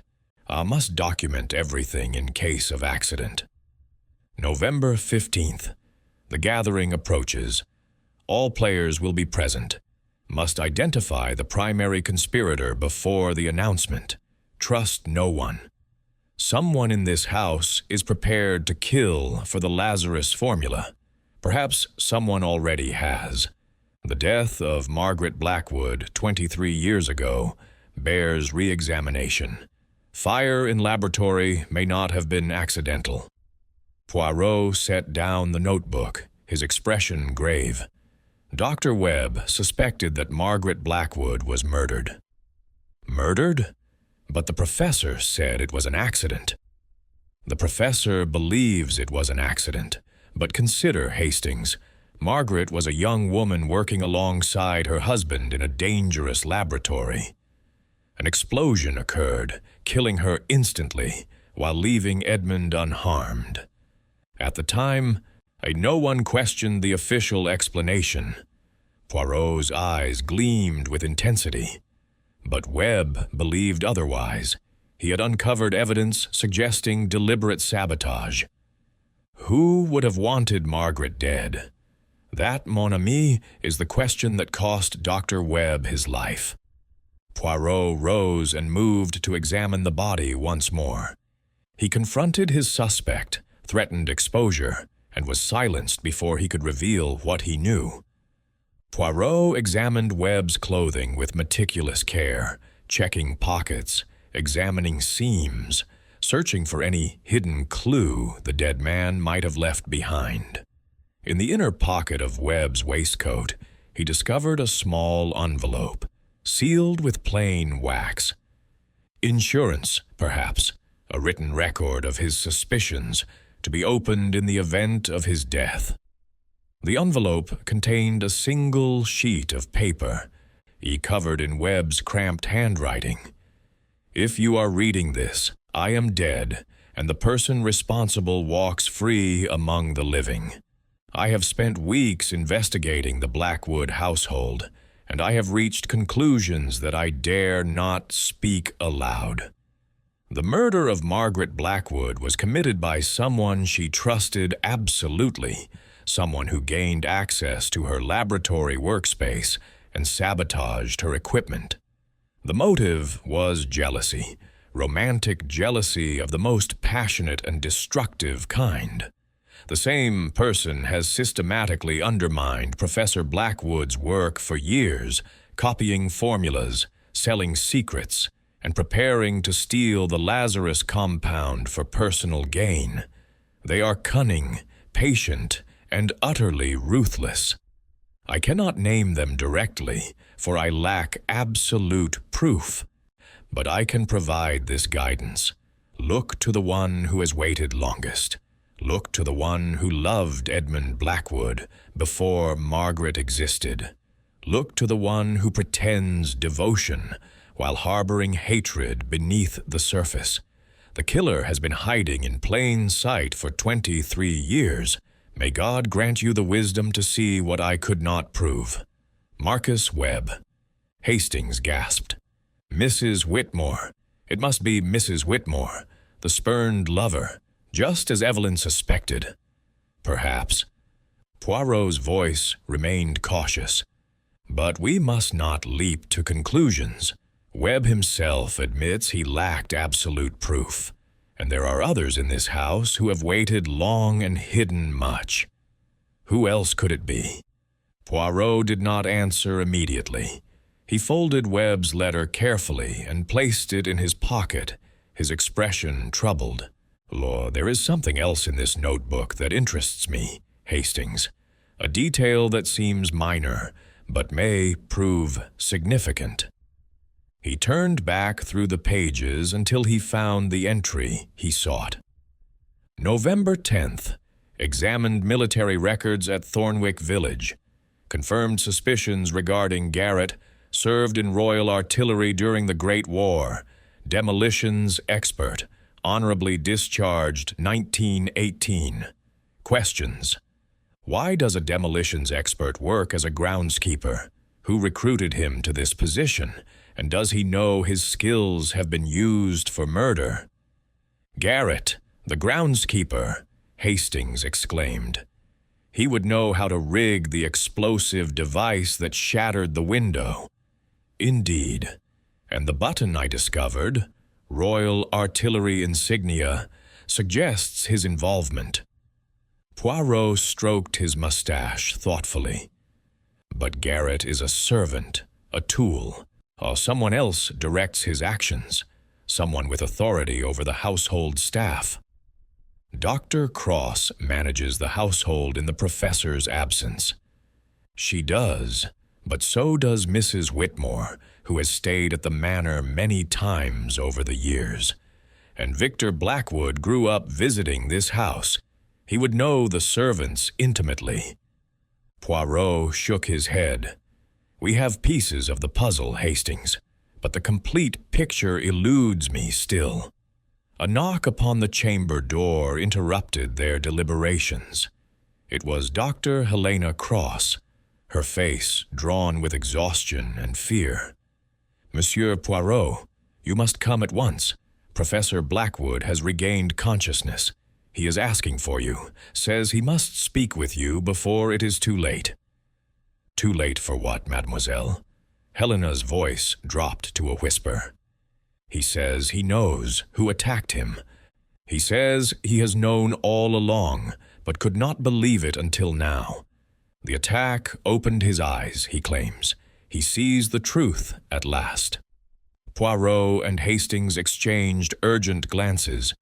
If the professor could identify his attacker, the case might be resolved within the hour. But identifying a killer who had already struck twice was also profoundly dangerous. The professor is guarded, I trust. Sir Reginald sits with him now. I thought it best not to leave him alone. Poirot's eyes narrowed with sudden concern. Sir Reginald? The man Webb accused of selling secrets to foreign interests? Helena's face paled as comprehension dawned. Mon Dieu, I did not think. They ran. The corridor seemed endless, the stairs an obstacle course of shadows and treacherous footing. Poirot's patent leather shoes clattered against the stone floors as he moved faster than Hastings had ever seen him move before. Helena Cross followed close behind, her scientific composure abandoned entirely. They reached the professor's chamber to find the door ajar, lamplight spilling into the hallway. From within came the sound of raised voices, one angry, one pleading. Poirot burst through the door without hesitation. Professor Blackwood lay propped against pillows, his face gray with exhaustion, but his eyes burning with fierce determination. Sir Reginald stood over him, his hands clenched into fists, his florid face twisted with something between desperation and rage. "You cannot expose me, Edmund. You will ruin everything, my reputation, my family, my entire life. You have ruined yourself, Reginald. Your greed has damned you." The professor's voice was weak but unwavering. "I trusted you with my life's work, and you sold it to the highest bidder. How many others have you betrayed?" "I had no choice. The debts, you cannot imagine the pressure." "Enough!" Poirot's voice cut through the confrontation like a blade. "Sir Reginald, step away from the professor immediately." The knight whirled, his face contorting with fury. "This is none of your concern, Poirot. This is a private matter between business partners." "Murder is never a private matter, monsieur." Poirot advanced slowly, his eyes fixed upon Sir Reginald's trembling hands. "And you have already killed once today. I will not permit you to kill again." Sir Reginald's eyes widened with genuine shock. "Kill? You think I killed Webb? That is absurd." "Is it? Doctor, Webb discovered your negotiations with German pharmaceutical interests. He threatened to expose you. And now he lies dead, with a blade in his chest. I didn't kill him. I swear upon my honor." "Your honor?" Professor Blackwood laughed bitterly. "You have no honor, Reginald. You proved that when you betrayed me." The confrontation hung suspended for a breathless moment. Then Sir Reginald crumpled, falling to his knees beside the professor's bed, his composure shattering completely. "I am guilty of betrayal, yes, of greed and desperation. But I am not a murderer, Edmund. I would never. Poirot studied the broken man with clinical detachment. Either Sir Reginald was an actor of extraordinary talent, or he spoke the truth. And if he spoke the truth, then the real killer remained at large, waiting for another opportunity to strike. Chapter 9. The Final Piece. The hour approached midnight, and Blackwood Manor had transformed into a fortress of suspicion. Poirot had ordered all guests confined to the drawing-room under Hastings' watchful eye, while he conducted his final investigations alone. The pieces of the puzzle were aligning in his mind, forming a picture both tragic and terrible.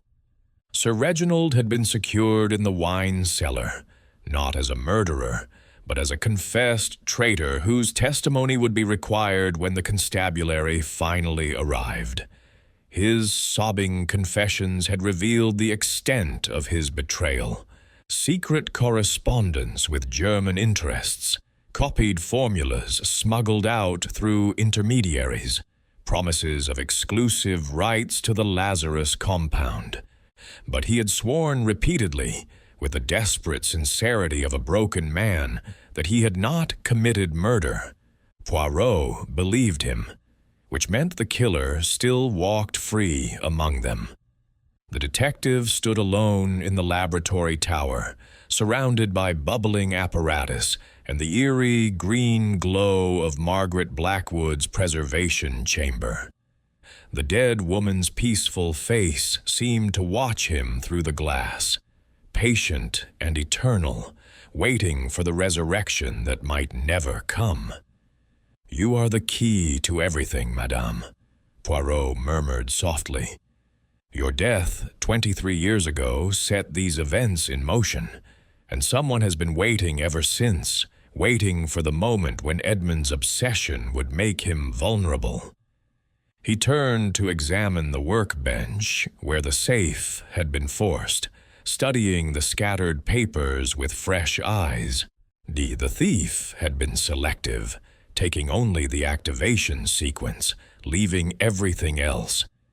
This suggested someone who understood the formula's structure, who knew precisely what was needed to complete the resurrection process. A scientist, then. Someone with intimate knowledge of Professor Blackwood's work. Dr. Helena Cross was the obvious suspect. She had access to the laboratory, understood the research, and possessed the scientific expertise to identify the crucial documents. But Poirot's instincts resisted this conclusion. Helena's dedication to the professor seemed genuine, her sacrifices too great to be merely a performance, unless those sacrifices had bred resentment rather than loyalty. Poirot's gray cells churned through the evidence once more. Webb's letter had spoken of someone who loved Edmund Blackwood before Margaret existed, someone who had waited 23 years for revenge.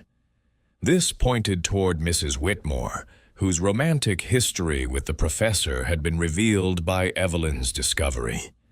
But Mrs. Whitmore was elderly, frail, dependent upon a cane.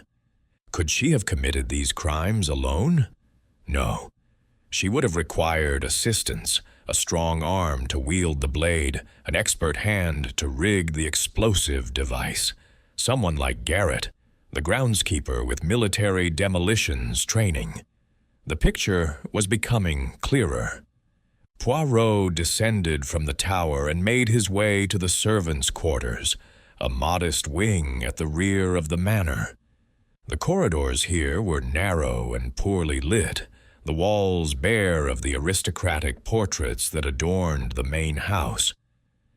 He found Garrett's room easily, the largest of the servants' chambers, befitting his senior position. The room was spartanly furnished, a narrow bed, a wooden chest, a small table bearing a photograph in a tarnished frame. Poirot examined the photograph with interest. It showed a younger Garrett in military uniform, standing beside a woman of remarkable beauty, dark-haired, gentle-eyed, unmistakably familiar. Margaret Blackwood. Poirot's heart quickened. Here was an unexpected connection. Garrett had known Margaret before her marriage, perhaps before she ever met Edmund Blackwood. What was the nature of their relationship? And what had brought Garrett to serve in the household of the man who had taken her away? The wooden chest yielded further revelations. Beneath folded clothes and personal items, Poirot discovered a bundle of letters tied with faded ribbon. The handwriting was feminine, elegant, and addressed to "My dearest Thomas," Garrett's Christian name. Poirot read the first letter with growing amazement. "My dearest Thomas, I cannot express how deeply I miss you. Cambridge is beautiful, but it feels empty without your presence. My studies progress well. Professor Blackwood says I show remarkable aptitude for chemistry. He is brilliant but intense, and sometimes his attention makes me uncomfortable. I count the days until I can return to Yorkshire and see you again. Remember our promise. Once I complete my education, we shall marry and build a life together. Nothing will change that. Forever yours, Margaret." Margaret and Garrett had been lovers, sweethearts from Yorkshire, who had planned a future together. But then Edmund Blackwood had entered the picture, a brilliant scientist who had swept Margaret away with promises of intellectual partnership and passionate devotion. Garrett had lost everything, and he had spent 23 years serving in the household of the man who had stolen his love, watching, waiting, perhaps plotting revenge. But this discovery only deepened the mystery. If Garrett had murdered Margaret in jealousy, why had he remained at the manor all these years? Why had he not fled or confessed, unless he had not acted alone? The final piece of the puzzle clicked into place with sudden, terrible clarity. Poirot rushed back to the main house, his mind racing through the implications of what he had discovered. He found Hastings still guarding the drawing room, where the remaining guests sat in tense silence. Hastings, "Oh, where is Mrs. Whitmore?" The captain frowned. "She retired to the washroom approximately 20 minutes ago. Miss Evelyn accompanied her. And they have not returned?" Hastings' face paled. I didn't notice." "Good God, Poirot, you don't think—" "I think we have been deceived most cunningly, mon ami. Come quickly, and bring your revolver." They searched the ground floor systematically, finding no trace of the Whitmore women. The washroom stood empty, its window open to the night air. Fresh footprints marked the muddy ground outside, 2 sets heading toward the laboratory tower. "They're going for the formula," Hastings exclaimed. "We must stop them." "Not they, Hastings. She."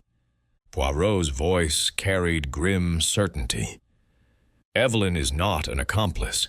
She is a hostage. Mrs. Whitmore has been manipulating everyone from the very beginning. She killed Margaret 23 years ago, and she has been waiting patiently for Edmund to complete his work so she could steal it. But why? If she loved the professor, why destroy his life's work? Because she does not want the formula for herself, mon ami. She wants to destroy it, to ensure that Margaret Blackwood never returns from the dead." Poirot's eyes blazed with urgent intensity. "Mrs. Whitmore's jealousy has festered for decades. She cannot bear the thought of Edmund reunited with his beloved wife. If Margaret is resurrected, Cordelia loses him forever. But if the formula is destroyed and Margaret remains dead, Edmund might finally turn to her instead." "Precisely. It is a madness born of obsessive love, the most dangerous madness of all." They reached the tower stairs to find Garrett blocking their path, and his weathered face set with desperate determination. In his hand, he clutched a heavy iron crowbar, raised and ready to strike. "I cannot let you pass, Monsieur Poirot. Mrs. Whitmore has explained everything. Margaret's resurrection must be stopped. It is unnatural, ungodly. She should rest in peace. And you believe this, Monsieur Garrett? You who loved Margaret before Edmund Blackwood ever knew her name."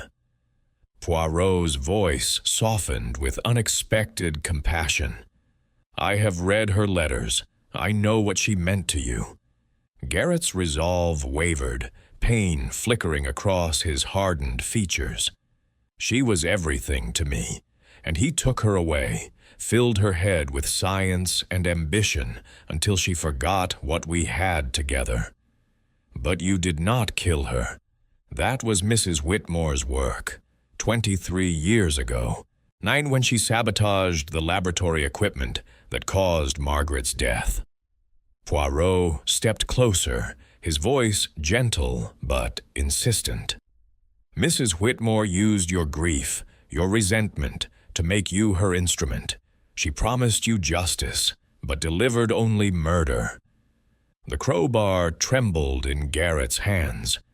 "No," she said. "She said Margaret's death was Edmund's fault, that his carelessness killed her. Mrs. Whitmore lied. She has lied for 23 years, manipulating everyone around her to serve her obsession." Poirot extended his hand slowly. "Give me the crowbar, Monsieur Garrett. Help me save Miss Evelyn before another innocent life is lost." For a long moment, The groundskeeper stood frozen between past and present, truth and lies. Then the crowbar clattered to the stone floor, and Thomas Garrett crumpled against the wall, a broken man confronting the ruins of his life. "Stop her," he whispered. "Stop her before she destroys everything." Poirot and Hastings raced up the winding stairs, the sound of their footsteps echoing like thunder through the ancient tower. Above them, Mrs. Cordelia Whitmore waited, and the final confrontation approached. Chapter 10. The Truth Resurrected. Dawn broke pale and cold over Blackwood Manor, the mist retreating reluctantly from the moors like spirits unwilling to depart. Poirot had not slept. His gray cells refused rest when the solution lay so tantalizingly close. He had spent the remaining hours of darkness in the laboratory tower, examining every instrument, every document, every corner of that strange circular room where Margaret Blackwood floated in her glass prison. Now, as the household assembled in the great hall at his summons, Poirot felt the familiar thrill of approaching revelation. The truth, so long hidden beneath layers of deception, was about to emerge into the light.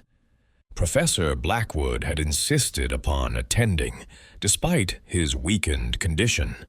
He sat in a wheeled chair brought down from the attic, his shoulder heavily bandaged, his face gray with exhaustion, but his eyes burning with fierce determination. Dr. Helena Cross stood behind him, her hands resting protectively upon the chair's handles. The others arranged themselves in a semicircle facing Poirot. Sir Reginald, released from his confinement, sat slumped in defeat. Victor Blackwood leaned against the wall, his youthful face aged by the night's revelations. Mrs. Whitmore occupied a high-backed chair like a queen upon her throne. Evelyn perched anxiously beside her. Hastings stood near the door, notebook ready, while Garrett the groundskeeper lurked in the shadows near the servants' entrance, summoned by Poirot, and clearly uncomfortable with his proximity to his betters. "Mesdames et messieurs," Poirot began, his voice carrying clearly through the vaulted hall, "we are gathered here to conclude a tragedy that began not yesterday, not last week, but 23 years ago, with the death of Margaret Blackwood." Professor Blackwood stirred in his chair. "Margaret's death was an accident. I have always believed." "You have believed what you were meant to believe, Professor.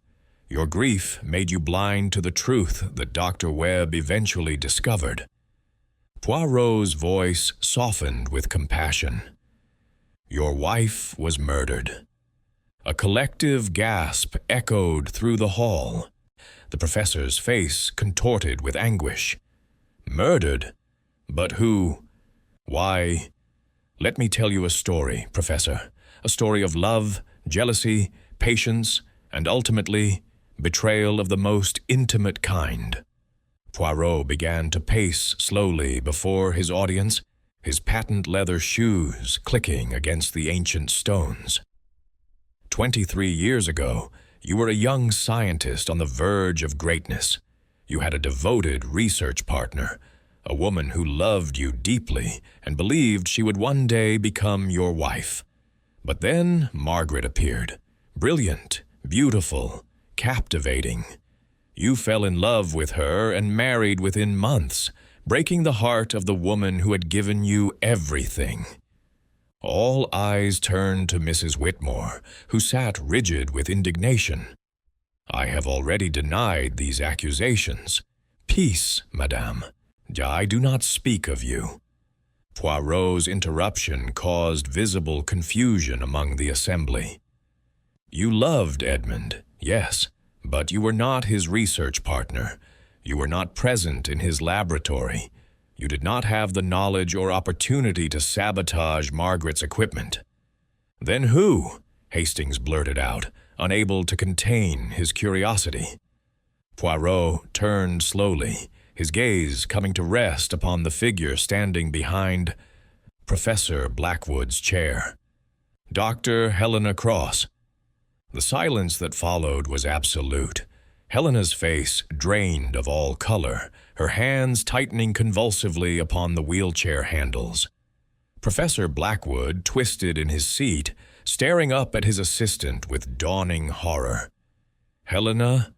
That is impossible. Helena was not even present 23 years ago. She joined my research only 7 years past. So she wished you to believe, Professor. But Helena Cross is not who she claims to be.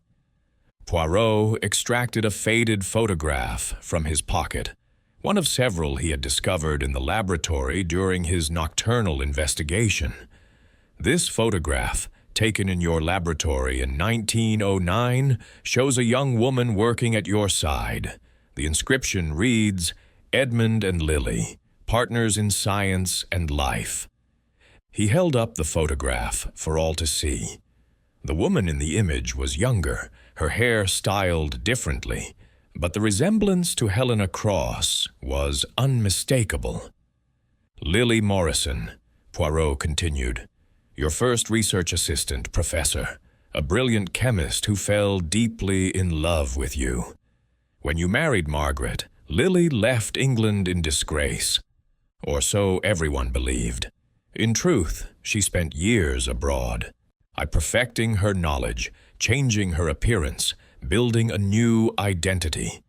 And then, 7 years ago, she returned as Dr. Helena Cross, a stranger with impeccable credentials, eager to assist the great Professor Blackwood. Helena, Lily, remained frozen, her face a mask of conflicting emotions. The professor stared at her as though seeing a ghost. "Lily," he whispered. "My God, Lily. You never recognized her, Professor, because you never truly saw her. She was a tool to you, useful but insignificant. Even when she stood before you every day for 7 years, you looked past her, seeing only your work, your formulas, your precious Margaret suspended in glass." Poirot's voice carried a note of genuine sadness. But Lily saw everything. She watched, she waited, she planned. Helena finally spoke, her voice barely a whisper. You cannot prove any of this." "Can I not?" Poirot produced another item from his pocket, a small brass key. "This key was hidden in a secret compartment within your writing desk, mademoiselle. It opens a lockbox I discovered concealed behind the chemical stores in the laboratory. Within that lockbox, I found your private journal, a chronicle of 23 years of obsession." Helena's composure shattered completely. "You had no right—" "I had every right. A woman is dead. A man lies gravely wounded. Justice demands the truth." Poirot opened a leather-bound notebook, reading aloud. "March 15th, 1910. Margaret Blackwood must die. She has stolen everything I worked for, everything I loved. Edmund belongs to me. His genius, his passion, his future. I will find a way to reclaim what is rightfully mine." The professor moaned softly, covering his face with trembling hands. "September 3rd, 1910. The deed is done. The explosion was attributed to accidental chemical contamination. Edmund suspects nothing. He is destroyed by grief, but in time, he will heal. In time, he will turn to me." "Stop," Helena whispered. "Please stop." "But you could not stop, could you, mademoiselle, because your plan failed. Instead of turning to you for comfort, Edmund devoted himself entirely to resurrecting Margaret. His grief became obsession, and his obsession excluded everyone, including you." Poirot's voice hardened. "So you reinvented yourself. You returned as Helena Cross and embedded yourself in his life once more. This time, you would not fail. This time, you would ensure that Margaret never returned. "The stolen formula pages," Hastings exclaimed. She took the activation sequence. "Precisely, mon ami. Without those pages, the Lazarus formula cannot function. Margaret will remain suspended forever, never dead, never alive, never a threat to Lily's ambitions." Poirot turned back to Helena. "But Dr. Webb discovered your secret. His investigation uncovered your true identity, your history with the professor. He confronted you, threatened exposure, and so you killed him."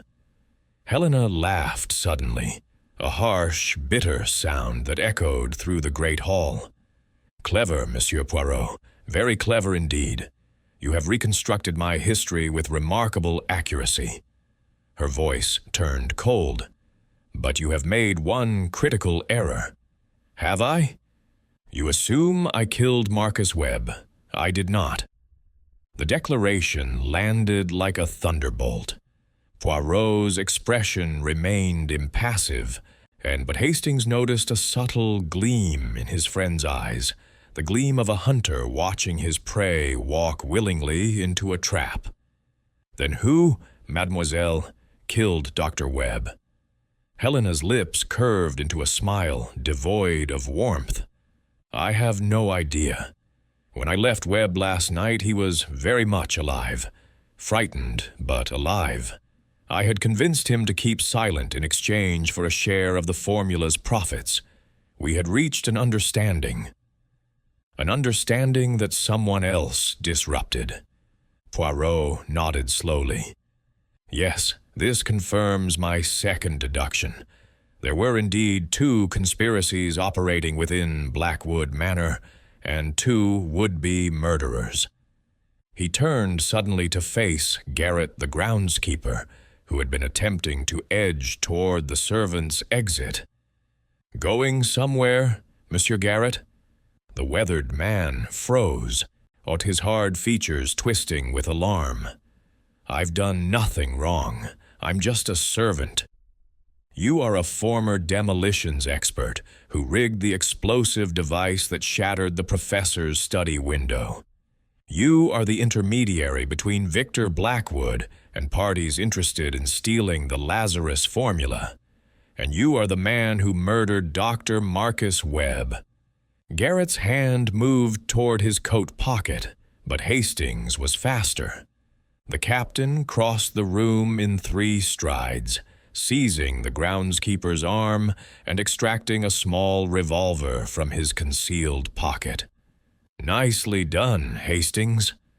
Poirot approached the captured man without fear.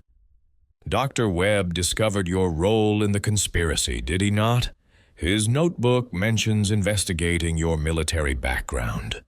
He knew you had the skills to rig the explosive device, and he knew you were working for foreign interests."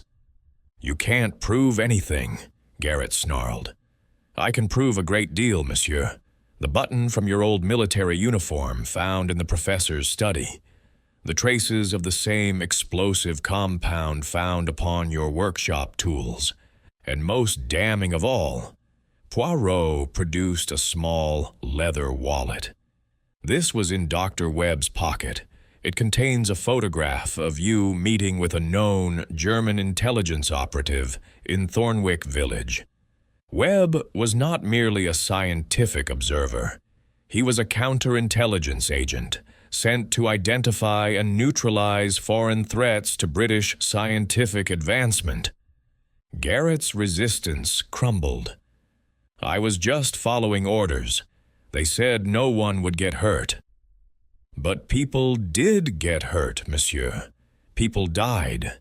Your orders led to murder." Poirot stepped back with an expression of cold satisfaction. "You will hang for your crimes." The groundskeeper was subdued and bound by Hastings, while the remaining household members struggled to comprehend the twin revelations. Professor Blackwood sat motionless in his chair, tears streaming silently down his weathered cheeks. "Lily," he whispered again, staring at the woman he had known as Helena Cross. "All these years, You were here, and I never knew. Helena, Lily, met his gaze with an expression that mingled love, hatred, and profound exhaustion. I waited for you, Edmund. I waited and worked and sacrificed everything. But you never saw me. Even when I stood beside you daily for 7 years, you looked through me as though I were glass. I loved Margaret. Margaret was nothing. Lily's voice rose to a scream. A pretty face, a charming manner. She had no understanding of our work, our vision. I was your true partner, Edmund. I was the one who deserved your love. And so you killed her. The professor's voice was hollow with despair. You murdered the woman I loved, and then you spent 2 decades preventing me from bringing her back. I would do it again. Lily's voice dropped to a venomous whisper. She stole my life. She deserved to die. The local constabulary arrived within the hour, summoned by Garrett's earlier journey before the roads became passable. Lily Morrison, known as Helena Cross, was taken into custody, along with the bound and subdued groundskeeper.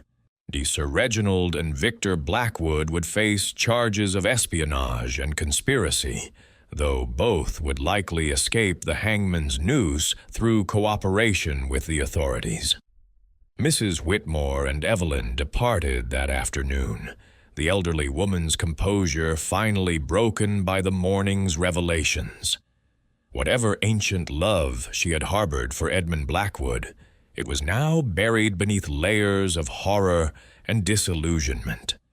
Only Poirot, Hastings, and Professor Blackwood remained in the great hall as evening shadows lengthened across the floor. "What will you do now, Professor?" Poirot asked gently.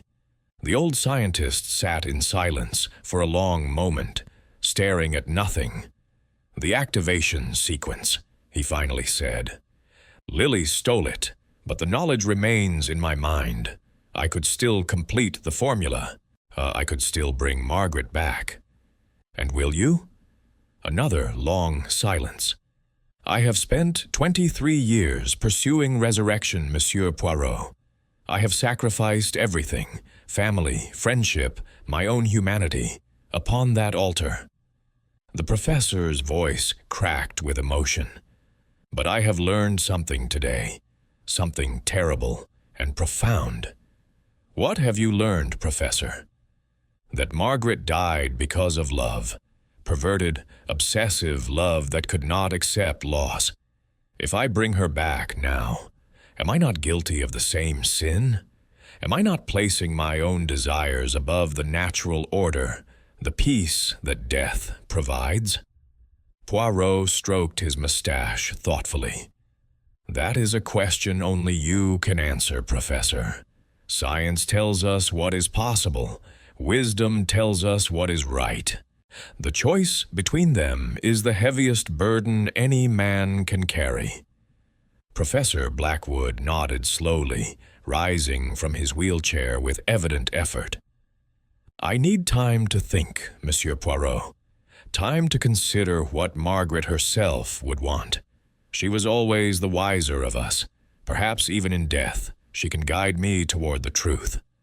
He shuffled toward the tower stairs, pausing at the threshold to look back.